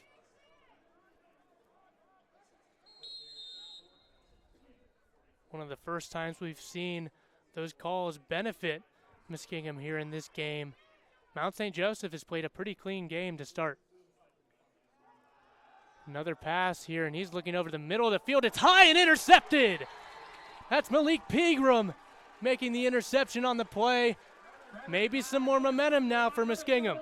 Yeah, and Schreiber had the receiver open. That was Kamari Pittman, and just overthrew him right into the hands of the Muskie defender, Malik Pegram.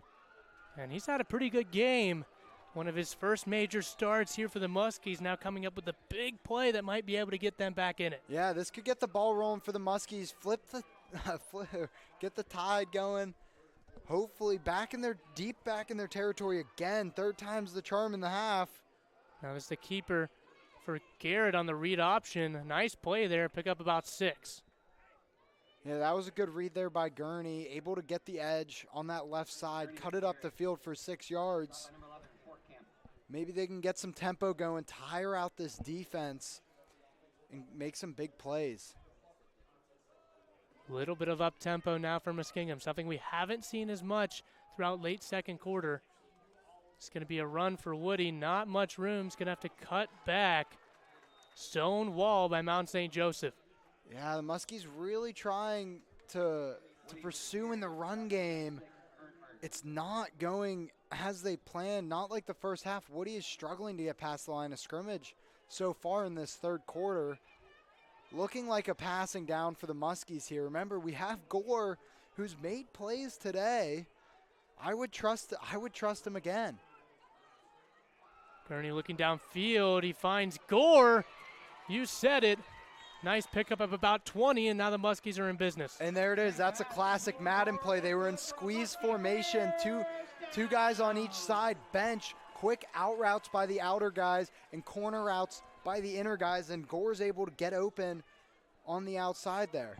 Up tempo here, they're going to throw another screen to Gore. He's just trying to get some room, gain some yards, and he does. Gain of about 2 on the screen play. They're going to keep the clock rolling. That's just a quick screen where you can try and catch the Lions off guard there.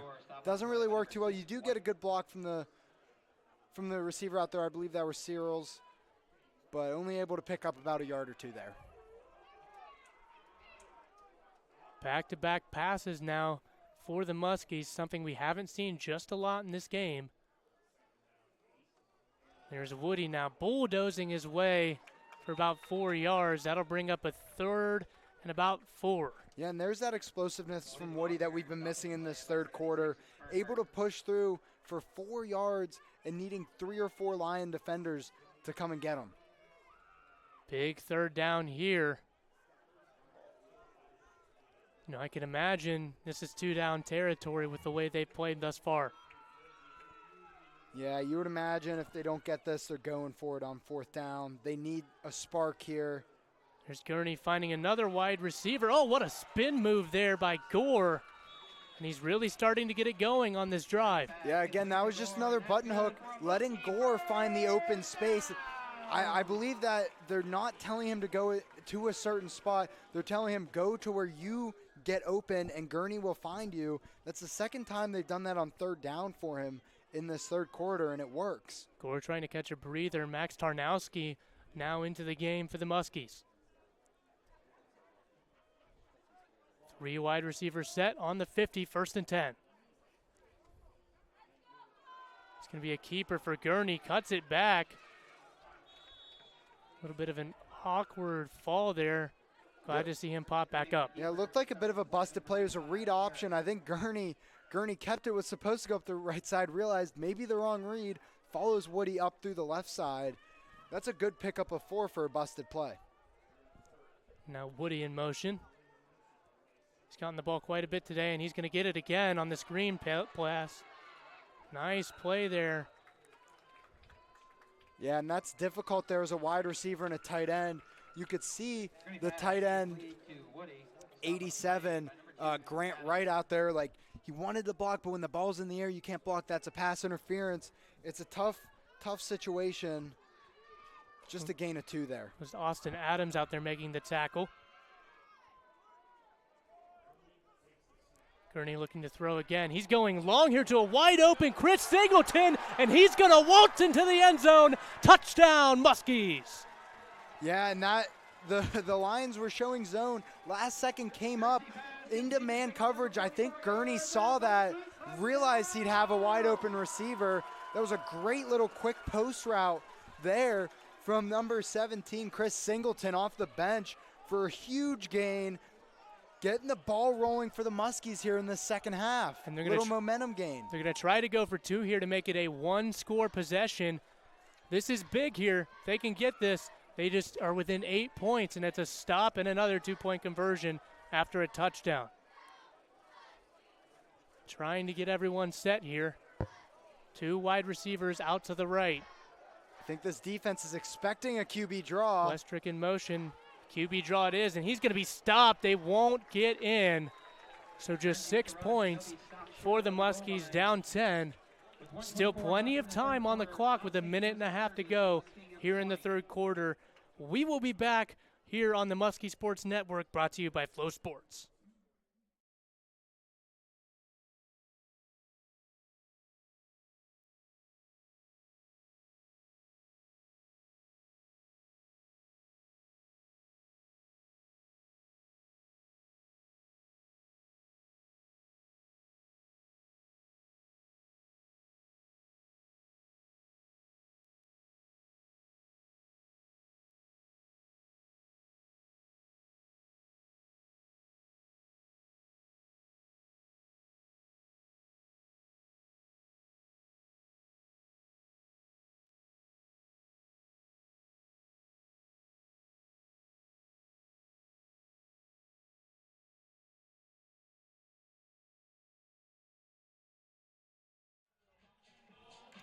Chris Singleton making the big play for the Muskie touchdown. If you're just now joining us, the junior who hasn't seen the field just a ton yet for the Muskies, coming up big, bringing them right back into this game here. Unfortunately missing that 2-point conversion to bring it within 1 possession. Now down 10.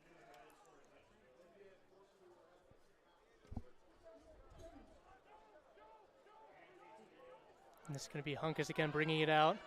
He finds a gap, bringing it out to about the 32. Man, he's been all over the place. A little bit of pushing and shoving here after the play. Looks like we have maybe an injured Muskie able to get up on his own. It's good to see. I think that's Roebuck there. But no, Hunkus on these returns has been explosive. He doesn't waste any time back there. He gets the ball and makes his way upfield as fast as he can. Now, the Muskies have made it tougher on Schreiber here in this second half. It's been a little harder for him to create outside of the pocket. Be interested to see if they can do that again on this drive. Yeah, and for the Muskies, number 21 cornerback Javon Tucker is in, who hasn't really seen the field much today. Maybe trying to switch things up. This will be Frazier. He hasn't just had a lot of open space, but there he waltzes to about a gain of 8. Just hasn't seen a whole lot of green grass in front of him in this game. Yeah, that's the longest run play from the Lions. Good run by Napier. Gets right the ball back to again. And on what looked like was supposed to be an outside zone, he cuts it up, able to get the first down. Seems like this offensive line is blocking better for Napier here this second half, which is scary if you're the Muskies. You know that they can throw the ball, and now if they're getting the run game going, you have to divert some of your guys to that. We'll see that's the mind game between offensive and defensive coordinators at play right there. 1st and 10 here for Mount St. Joseph. Still on their own side of the 50. There's Frazier in motion. Looking over to the middle. Caught, and he's brought down right away. That's Aston with the reception. Yeah, just seemed like everyone kind of sat down 5 to 10 yards from the line of scrimmage. All the receivers from the Lions as we hit the end of the third quarter. Through 3 quarters, it's 30-20. There's been a lot of back and forth. We'll meet you back here for the 4th quarter on the Muskie Sports Network, brought to you by Flow Sports.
We are back for the 4th quarter of Muskingum University versus Mount St. Joseph. It's been a good game thus far, a little bit of back and forth, but a lot of the game controlled by Mount St. Joe after scoring that go-ahead touchdown. It's a handoff to Frazier. He's going to be brought down before the first down. A nice play in the backfield there, bringing up a 3rd and short. And that's Thomas off the edge. Just as the Lions thought that they were getting that run game going, 2nd and 2, trying to get that first down and not bring to a 3rd down. Thomas is in the backfield, making a beautiful play. Big 3rd down here. Muskies have 4 down defensive linemen. It's going to be a pass here on 3rd and short. He's looking to fire over the middle, and it's complete. Really good protection that time from the Mount St. Joseph offensive line. Yeah, you saw the Muskies even brought four linemen instead of 3 on that one. As we see defensive tackle Kenny Page limping off the field, needing a sub, who's been stellar in the middle of that defensive line. But yeah, great protection on that play. Great throw by Schreiber. Mount St. Joseph able to draw the Muskies off sides. As you can see, Schreiber, he's a smart player. You know, he's talking to his center right now, telling him, hey, you should have snapped me the ball, got me that free play. Exactly. Very high IQ, very aware quarterback. And again, like I said before, if you're watching him for the first time, you would not think that this is his first start collegiately. He is playing very, very well.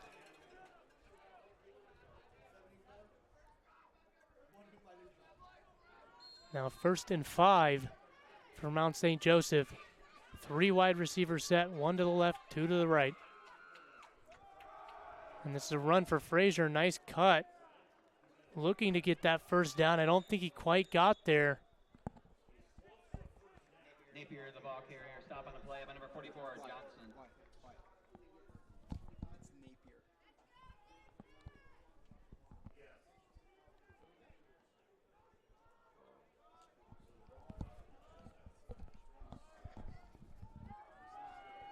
And Napier's had a bit of a better second half here now, starting to open up the run. And they give it to him again. He's brought down, but he will get the first. Yeah, Muskies get bodies to him in the backfield. He's able to bulldoze forward for 2 yards on that 2nd and short for a first down for the Lions. Looks like Mount St. Joseph is trying to slow the game down, drain some clock while they're driving down in Muskie territory. You got to give some credit to Napier and that offensive line. They've really stepped it up with the run game here in the second half. Absolutely, making plays that they weren't in the first. And it's Napier again on the right. This time a gain of about 2. Good defense by the Muskies. Yeah, a little sweep to the right, or stretch to the right.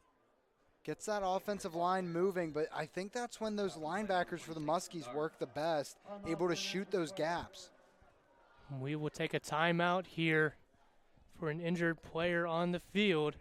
Hope everything's okay there. We'll be right back.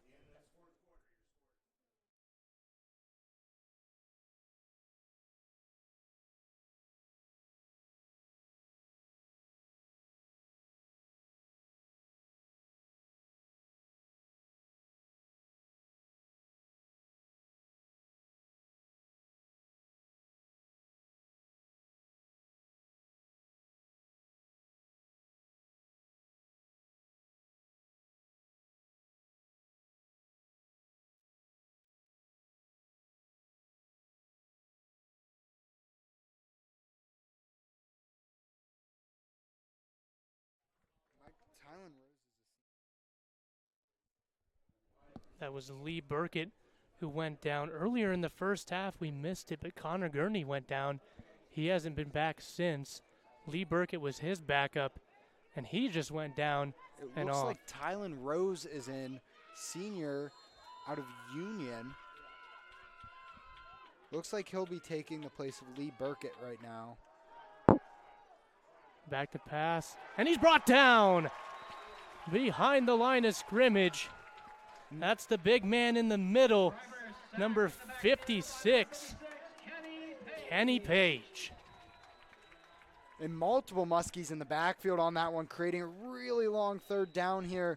Probably out of field goal range right now for the Lions. This is a big one. Yeah, big time sack by Kenny Page, and man, he's had a heck of a night.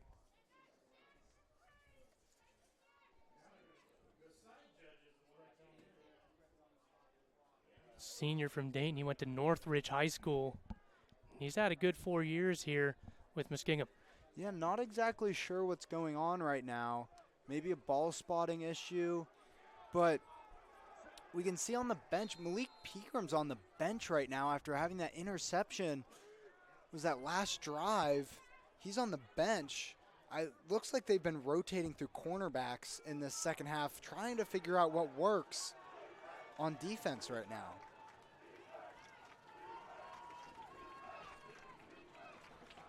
In motion, a wide receiver. Now he's running a wheel, not open downfield. Schreiber just trying to make something happen. What a ball.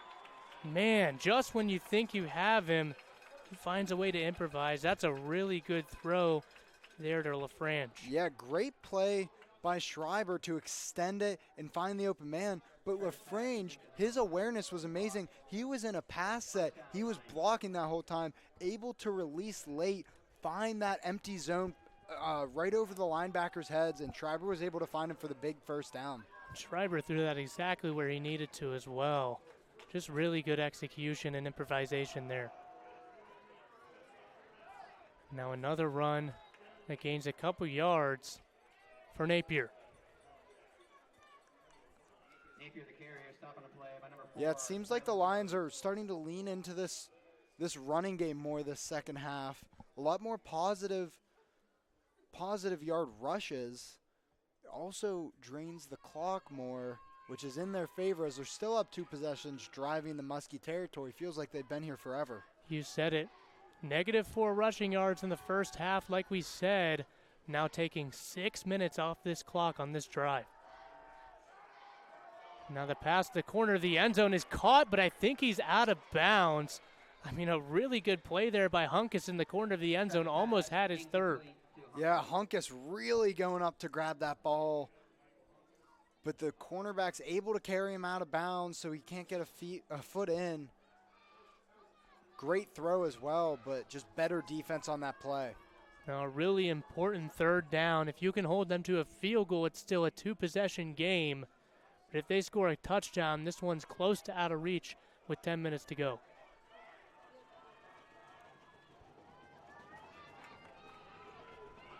Three wide receiver set for St. Joseph. He's going to throw to the corner of the end zone again. This time it's incomplete. Really good coverage. They went for him again. Yeah, and Hunkus looking for the flag there. I don't think there was enough there to cause the flag. And again, that's the Muskies avoiding the penalties that they might have had in the first half. Able to hold the Lions to a field goal attempt. They've been getting good pressure on these field goals and extra points. Yeah, looks like they've been getting close to blocking them. This is a huge one. And the field goal is up and right through the middle for Mount St. Joseph, and that's a big one, extending it to a 2-touchdown lead. Still a chance, though, for Muskingum, forcing them to a field goal. Still a 2-possession game. If they get a touchdown here quick, get a stop, they're in business. Yeah, Mount St. Joseph is happy with points, meaning the Muskies have to score 2 touchdowns. The Muskies are just happy to keep it within a 2-possession reach here. We will be right back for the kickoff here on the Muskie Sports Network, brought to you by Flow Sports.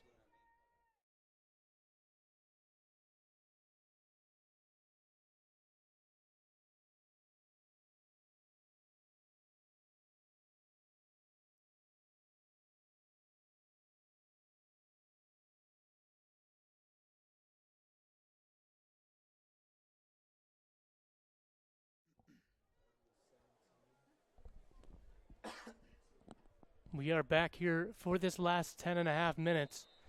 We got Chris Singleton back there who just caught the touchdown, replacing J.C. Gore for the return.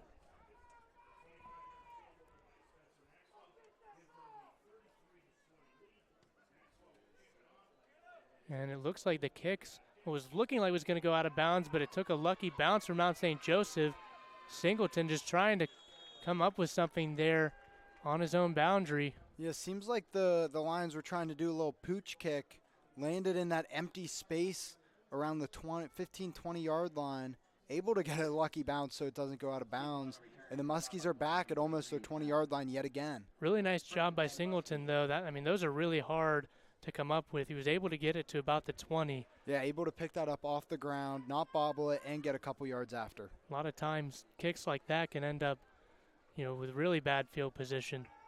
And we see Gore back on the field, just was absent for the kick return. Now they're going with a screen pass here to Woody. Makes a move, but what a tackle there at the line of scrimmage. If it wasn't for that tackle, he might have gotten a good gain there. Yeah, that's a great play by the Lion defense. The screen looked like it set up well, more blockers than defenders down there. Woody not able to cut it up behind the blockers before he was tackled. Unfortunately, just a gain of 2. Really good play. Now it looks like Woody's coming out of the game. No, he's lining up here, just wide. Empty set here for Gurney. Looking right, looking left, now finding Gore. What a play over the center of the field. Able to come up with it there. Nice throw as well.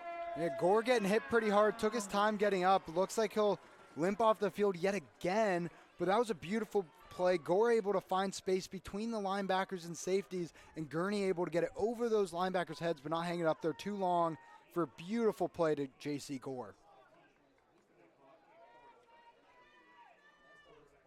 Gurney drops back to throw again. Pressured. This time he just has to get rid of it.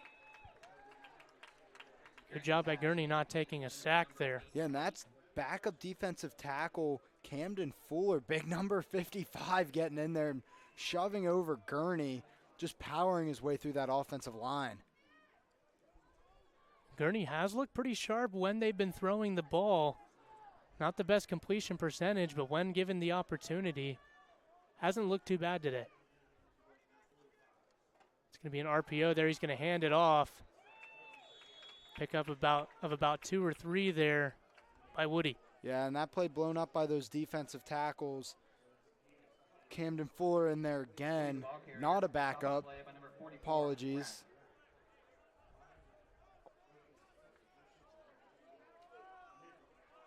Looks like the Muskies slowing down their pace, not getting into that tempo that seems to work for them. You know, big third down here. 3rd and 8. Must convert third down here. Gurney looking left. He's going to throw it over here. Dropped by Woody, taking a big hit after the play. And that's what's dangerous about throwing it to the running backs. Not as sure hands as wide receivers. Not used to getting hit while the ball is hitting your hands. That's a tough one. Great defensive play by the Lions.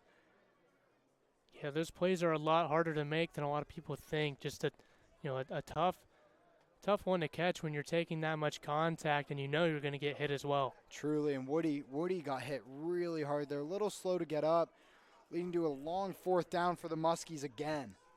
4th and 8 here. They got to have it. No Gore on the field. And there's going to be a flag. Delay game, number 9 on the offense. Looks like it's a delay of game here. Yeah, and that's a penalty you don't like to see ever, especially on a long 4th down to make it even longer in a must-convert situation in the 4th quarter. It'll be 4th and 14 now for the Muskies. See if they can come up with something big here with their backs against the wall. Just bringing 3. Gurney has plenty of time to throw. He's looking over the middle, and that's going to be picked off. That's number 7 running it back. And he makes a move now, still on his feet, and it looks like he's going to bring it back into the end zone. That's Brady Pierce, the senior linebacker, with a pick 6. Wow, I mean, incredible job going up to get that ball and to make that play after. Little spin move, avoiding the tackles. You know, offensive players aren't always the best tacklers, but that was an amazing run back, able to cut it back up to the middle. There is a flag. Roughing the passer, number 44 on defense. Muskie seemingly getting bailed out of that pick 6 on 4th down with a roughing the passer call. That could be a true game changer. That is absolutely huge now for the Muskies. You go from throwing a pick 6, the game practically being over, to now having a 1st down and having a real chance here now with 8 minutes to go in the game. Yeah, and they're in Mount St. Joseph territory. A side of the field they haven't really seen much in this second half. They're going to need to get going, only 8 minutes left. Coach Nardo all week has been talking about that tempo and pace. They've got to pick it up here. J.C. Gore still out of the game.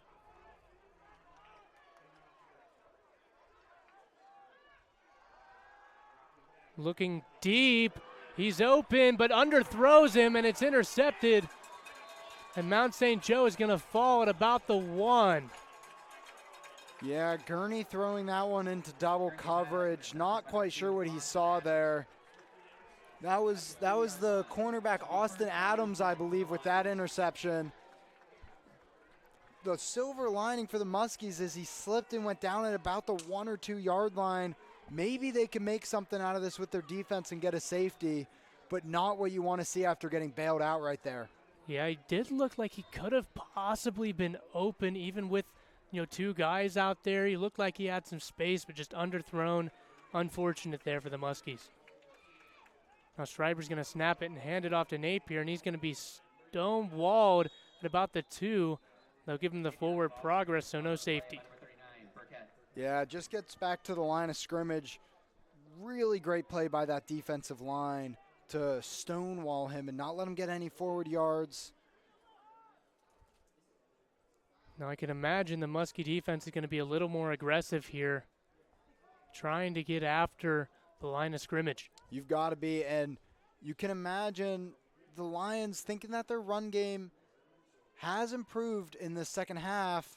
I think the Muskies want them to run it. In man coverage, looking like they might blitz here. Bring the linebackers, stuff them at the goal line. Looks like they might have brought him down for a safety. Wow, they're spotting him outside of the goal line. I don't know about that one, Adam. That looked like it was a safety to me. Yeah, we don't have the best angle here, but that looked like a safety. I did not see him get outside of the end zone. The referee's putting him at the 1-inch yard line. Big play here for the Muskie defense. Man, a fortunate spot for Mount St. Joseph there. Not quite sure how they did that. They're going to throw it here on their own goal line. He's trying to break it out to the right side. He's got to get rid of it. He's in his own end zone, and he's going to be brought down. That's got to be intentional grounding. And if it is intentional grounding, that's a safety. Oh, he got it past the line of scrimmage. He was out of the pocket. I don't think that'll be an intentional grounding, but what an amazing play by the Muskie defense, pinning him deep. There's not a lot of room to get this punt off, and we've seen already we've seen a really good and a really bad punt by this Lions punter, number 43, or 93, Jarrett Wilson, sorry. He's now backed way up. Not a lot of room here for this snap to get it off. You got to imagine the Muskie's going to try to block it here. Snap is off. He's able to get it off, and it's a decent punt. Bounces at the 35. It's going to keep rolling out to about the 44-yard line. That's about as good as you can do when you're backed up like that. And that's a good roll for the Lions. They landed at about the 35, 40-yard line. Could have been a lot worse for them, but Muskie's still in Mount St. Joseph territory when they take over on downs. And Schreiber did a really good job there of getting rid of it at the end, not giving up that safety, because if you give up that safety, not only do we have good field position, but we have 2 extra points as well. Yeah, the Muskies got bailed out on that 4th down with the roughing the passer, threw a pick the next play anyway. Amazing defensive stand, and now they're getting what seems like a 4th life here in this game. Woody with the carry. Brought down close to the line of scrimmage, and it seems like Mount St. Joseph has really stepped up their run both on offense and defensively here in the second half. Yeah, the run game has kind of flipped the script here in the second half from the first. The Muskies were able to run it in the first, and the Lions weren't. It's kind of flipped here in the second half, and the Muskies are kind of stunned at this. Gore back in the game at the bottom of the screen. A little over 5.5 minutes to go here. The Muskies got to hurry right back to Gore, trying to make something happen. Just too many Mount St. Joseph defenders. Breaks away for a little bit, but he's brought down. He is feeling it. He's taking a lot of hits. Broke about 3 or 4 tackles on that play for a gain of about 3 or 4. Yeah, and he's obviously frustrated there on the sideline. First game as a Muskie. He just wants to be out there. You got to feel for him. Woody in motion. Gurney looking right, looks left. Pass complete. That's number 13 over there. It's Jeremy Smith making the grab for the Muskies. Yeah, you could see Gore on the sideline. As a competitor, you want to be out there so bad, but it seems every time he gets hit, he's just getting banged up.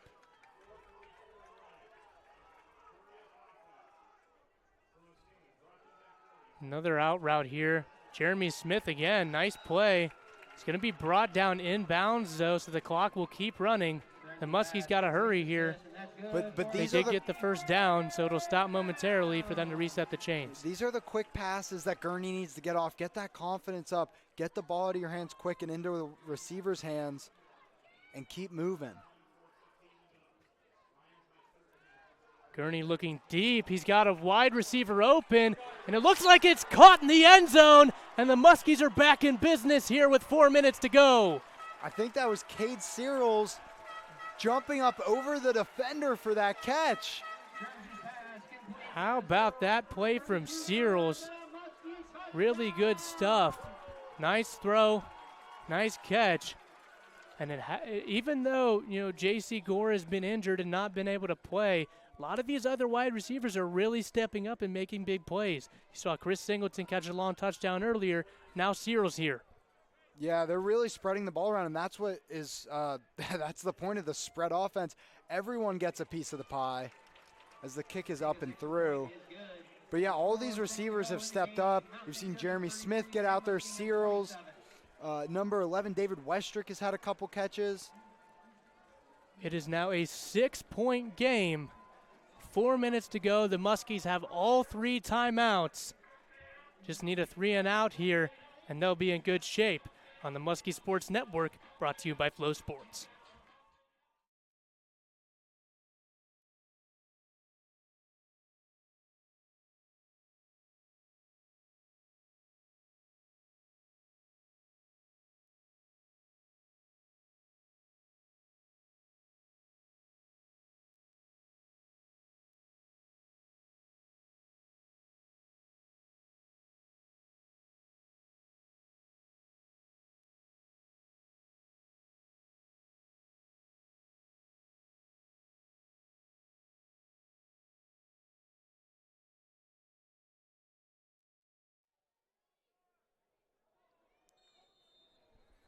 A touchdown drive by Muskingum brings them back into it here with 4 minutes to go.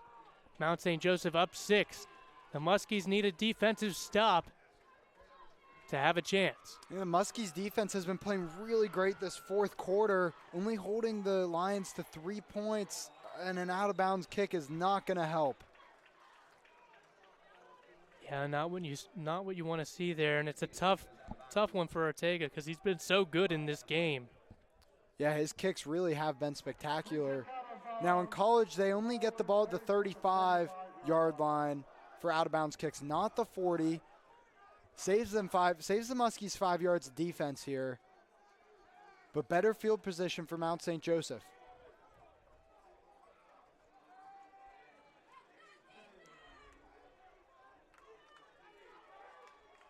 They're trying to figure out which hash mark to set the ball on. Mount St. Joseph's run has been better in the second half here. Napier's had a pretty good half. And that's probably what they're going to rely on here, trying to drain the clock. Just an inside zone here, and he's going to be stuffed at the line of scrimmage. It's exactly what you want to see if you're Muskingum. Yeah, and it looked like Martavis Johnson was just sitting in the hole waiting for Napier to come through, and he stood him up. Amazing play for a gain of just about 3 yards.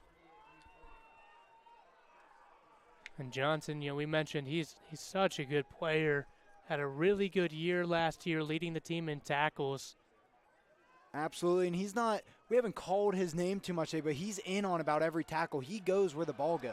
Mount St. Joseph passing here, showing the confidence they have in Schraber. And they're going to complete it here almost at the first down. It'll be 3rd and short. Yeah, that leaves the Lions with about a 2-yard third and 2 here. You'd think that they go to the run. Napier getting subbed off the field, it looks like. Interested to see what they do here. In comes number 5. They got 5 receivers on the field. It shows the faith they have in Schreiber. I know this is his first year starting, but he's a junior. He's been around the program for a while, showing a lot of faith. Going empty set here on the biggest play of the game. And that'll force Mount St. Joseph to a timeout. The Muskingum crowd is loud. Really good stuff from the 12th man here at Muskingum. That's a timeout for Mount St. Joseph. We'll be right back.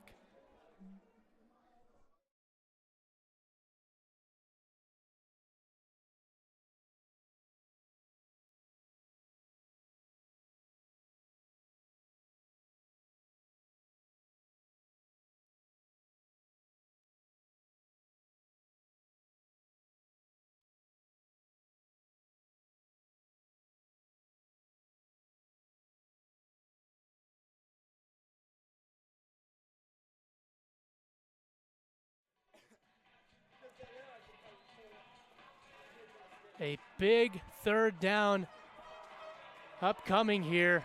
The Muskies get a stop. They have a chance. Looks like the Lions are coming out in the same formation.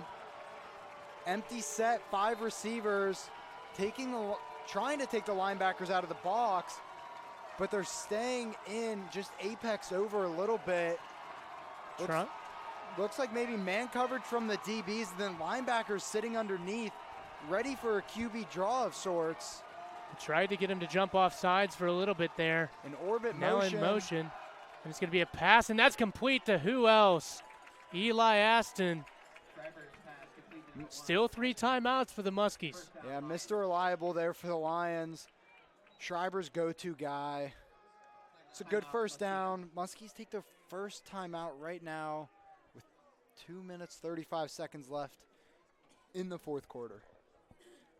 Yeah, and it's a tough one there. It's a nice play by Aston, just getting open again. Really, really aggressive call there, throwing in an empty set, but it paid off for Mount St. Joseph, and man, he's had a great game, Schreiber. Yeah, been very clean since that. I guess he threw that second interception as well, but he has been so poised back in the pocket, not letting the pressure get to him. That was a huge first down for the Lions, probably their biggest of the game. See if this Muskie defense can hold up in the last 2.5 minutes of this ball game, getting the ball back into their offense's hands. Jackson Schreiber, 24 of 37 for 334 yards and 3 touchdowns. What a showing for his first collegiate start.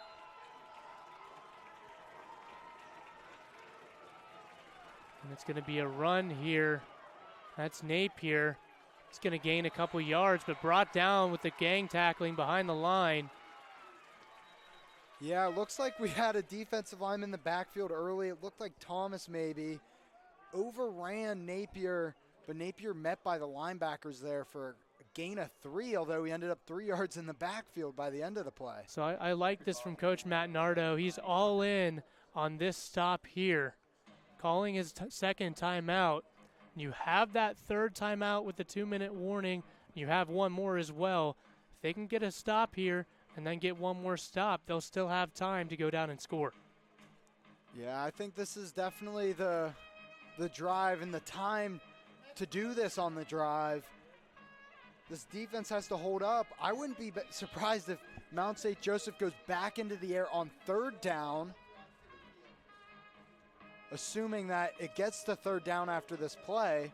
Would not be surprised if they go back into the air, because that has been what's working for them. And they've been trusting Schreiber. But what a game so far. The home opener here by the pond. It's a night game. It's been a great atmosphere here at the Bullock Health and Wellness Complex. It comes down to this final drive here by Mount St. Joseph. The players hyping up the crowd, getting them loud. Cowbells ringing. Empty set again here on second down. He's going to throw it. Bounces it out to his left. There's no one to go to, but he's going to take off, and he's going to be able to pick up the first down maybe. Looks like he might have been brought down right before it, but it's close. I think he's short 1 yard. Very interesting call, an empty set on second down. Schreiber able to make a big play out of nothing there, falling a yard short for a 3rd and 1. As the Muskies use their final timeout of the second half. And remember, they still have the 2-minute warning here. Big third down. I can imagine with how aggressive Mount St. Joseph has been, could see them going for it even if they don't get it here on this third down. We'll be right back here on the Muskie Sports Network.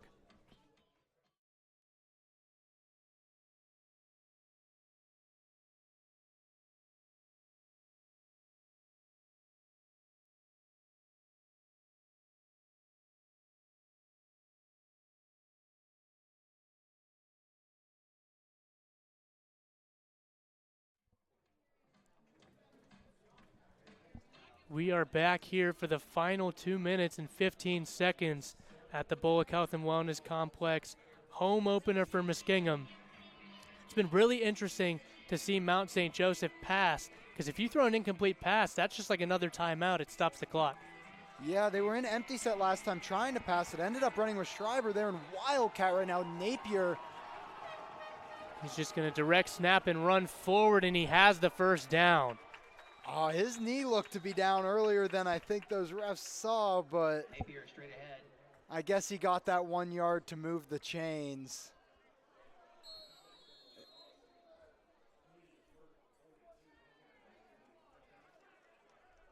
Really tough break here for Muskingum, because now, if they do it the right way, they'll be able to kneel out the rest of the game.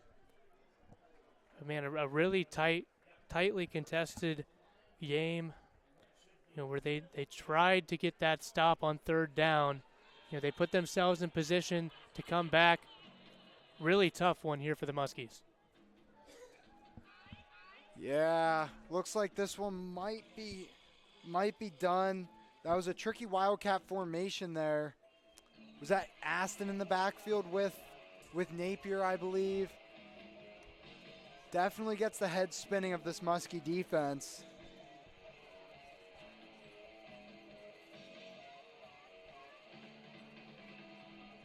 There's definitely still a lot of good things to pull from this game.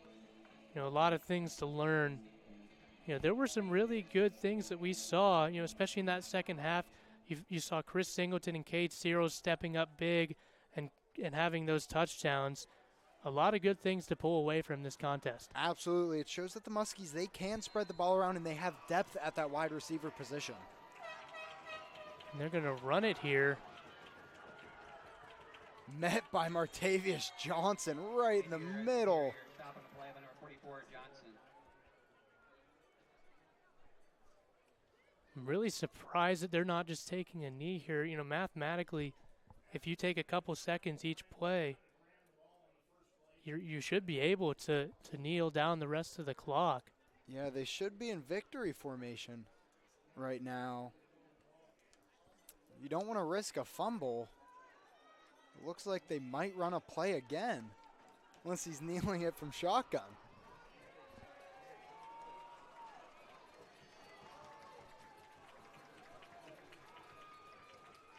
Ball is snapped. It's going to be a flag, and that's big for the Muskies now. Yeah, the clock stops. Hopefully that's a Lions penalty. Quite the opposite. Oh, and they're going to call offsides. 5 yards. Repeat third down. Second down. Repeat second down. That's the safety Marcellus there. Yeah, just trying to be aggressive there to stop the run. Although I'm surprised they oh, never mind. Thought they declined it, but Chains moved ahead now for the down marker. And it looks like they will be in victory formation here. Not sure why they didn't just do that from the start.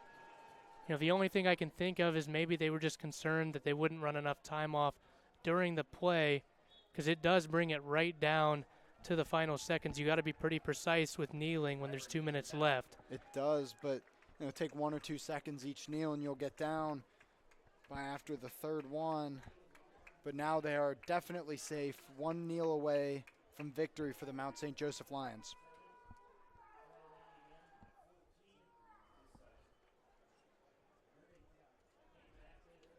There's still a lot to look forward to this year for Muskingum. Getting into OAC play here. J.C. Gore wasn't healthy throughout this game. You saw Connor Gurney go out pretty early in the first half. You hope he's okay. You hope he can come back. Just couldn't quite pull it all together if you're Muskingum.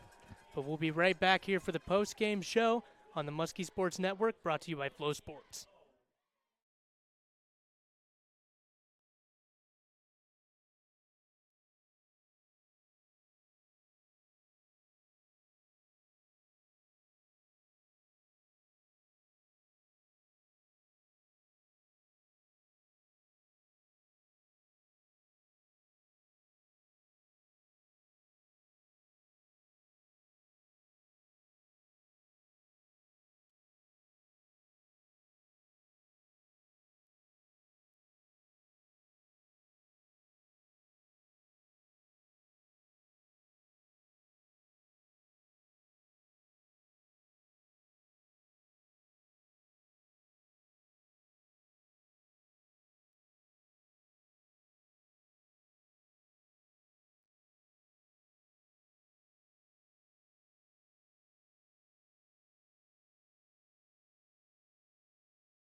We are back here for the post-game show on the Muskie Sports Network, brought to you by Flow Sports.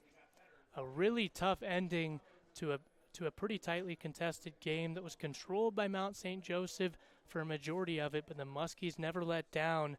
They almost found their way back into the game at the end, just couldn't quite get the stop. They did make some good adjustments, ended up outscoring them 13-10 in the second half. They were 2 for 6 on fourth down. And some of those plays early ended up being the difference in the end. But how about Lee Burkett, coming off the bench for Connor Gurney, leading the team in tackles with 10. Gurney finishing with 236 yards and 2 touchdowns, 19 for 31. But most of that was in the second half. He really showed some spark through the air in the second half. Chris Singleton and Cade Searles both coming up with those touchdowns. They were big, brought the Muskies back into it. But Jackson Strider just ended up being too much for the Muskies, with Aston and Hunkus both having big days through the air. 24 of 37, 324 total yards, and 3 touchdowns for Strider. Adam, what do you think made the difference in this one?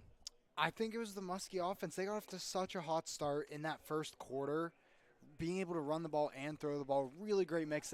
They were up tempo, but the defense, the Mount St. Joseph defense, made adjustments. They figured it out after Muskingum got their second touchdown in that first half, and they were able to really slow them down. Now, the Muskies did put up another 13 in the second half. They did have some more bailouts. They had that roughing the passer call, but the Mount St. Joseph defense really stopped the run in the second half, which was huge for the Muskies in the first half. Gurney wasn't really able to run, thus all those passing yards. He did seem to be getting into a rhythm there in the second half passing, although he did throw that one interception that was quite unfortunate towards the end of the game. But still, being able to bring it back within a possession after being down 2 for most of the second half, props to the Muskies. Just a close, heartbreaking loss. And they were able, even after giving up that touchdown at the end of the first half, they did a really good job of fighting back. A lot of times when you see a team give up a touchdown and then they have to kick it off, a lot of teams just kind of fold, but they didn't at all. That speaks a lot to the new culture that Matt Nardo is bringing in. And maybe that'll end up, maybe they'll be able to win some OAC games now with that momentum and the things that you learn. At the end of this game, they played a really good second half, especially through the air. The defense picked it up and made it a little more difficult on Schreiber, forced them to run the ball a little bit. Just not quite enough time in this one to come back. They end up losing 33-27. And we'll be back next time here on the Muskie Sports Network, brought to you by Flow Sports.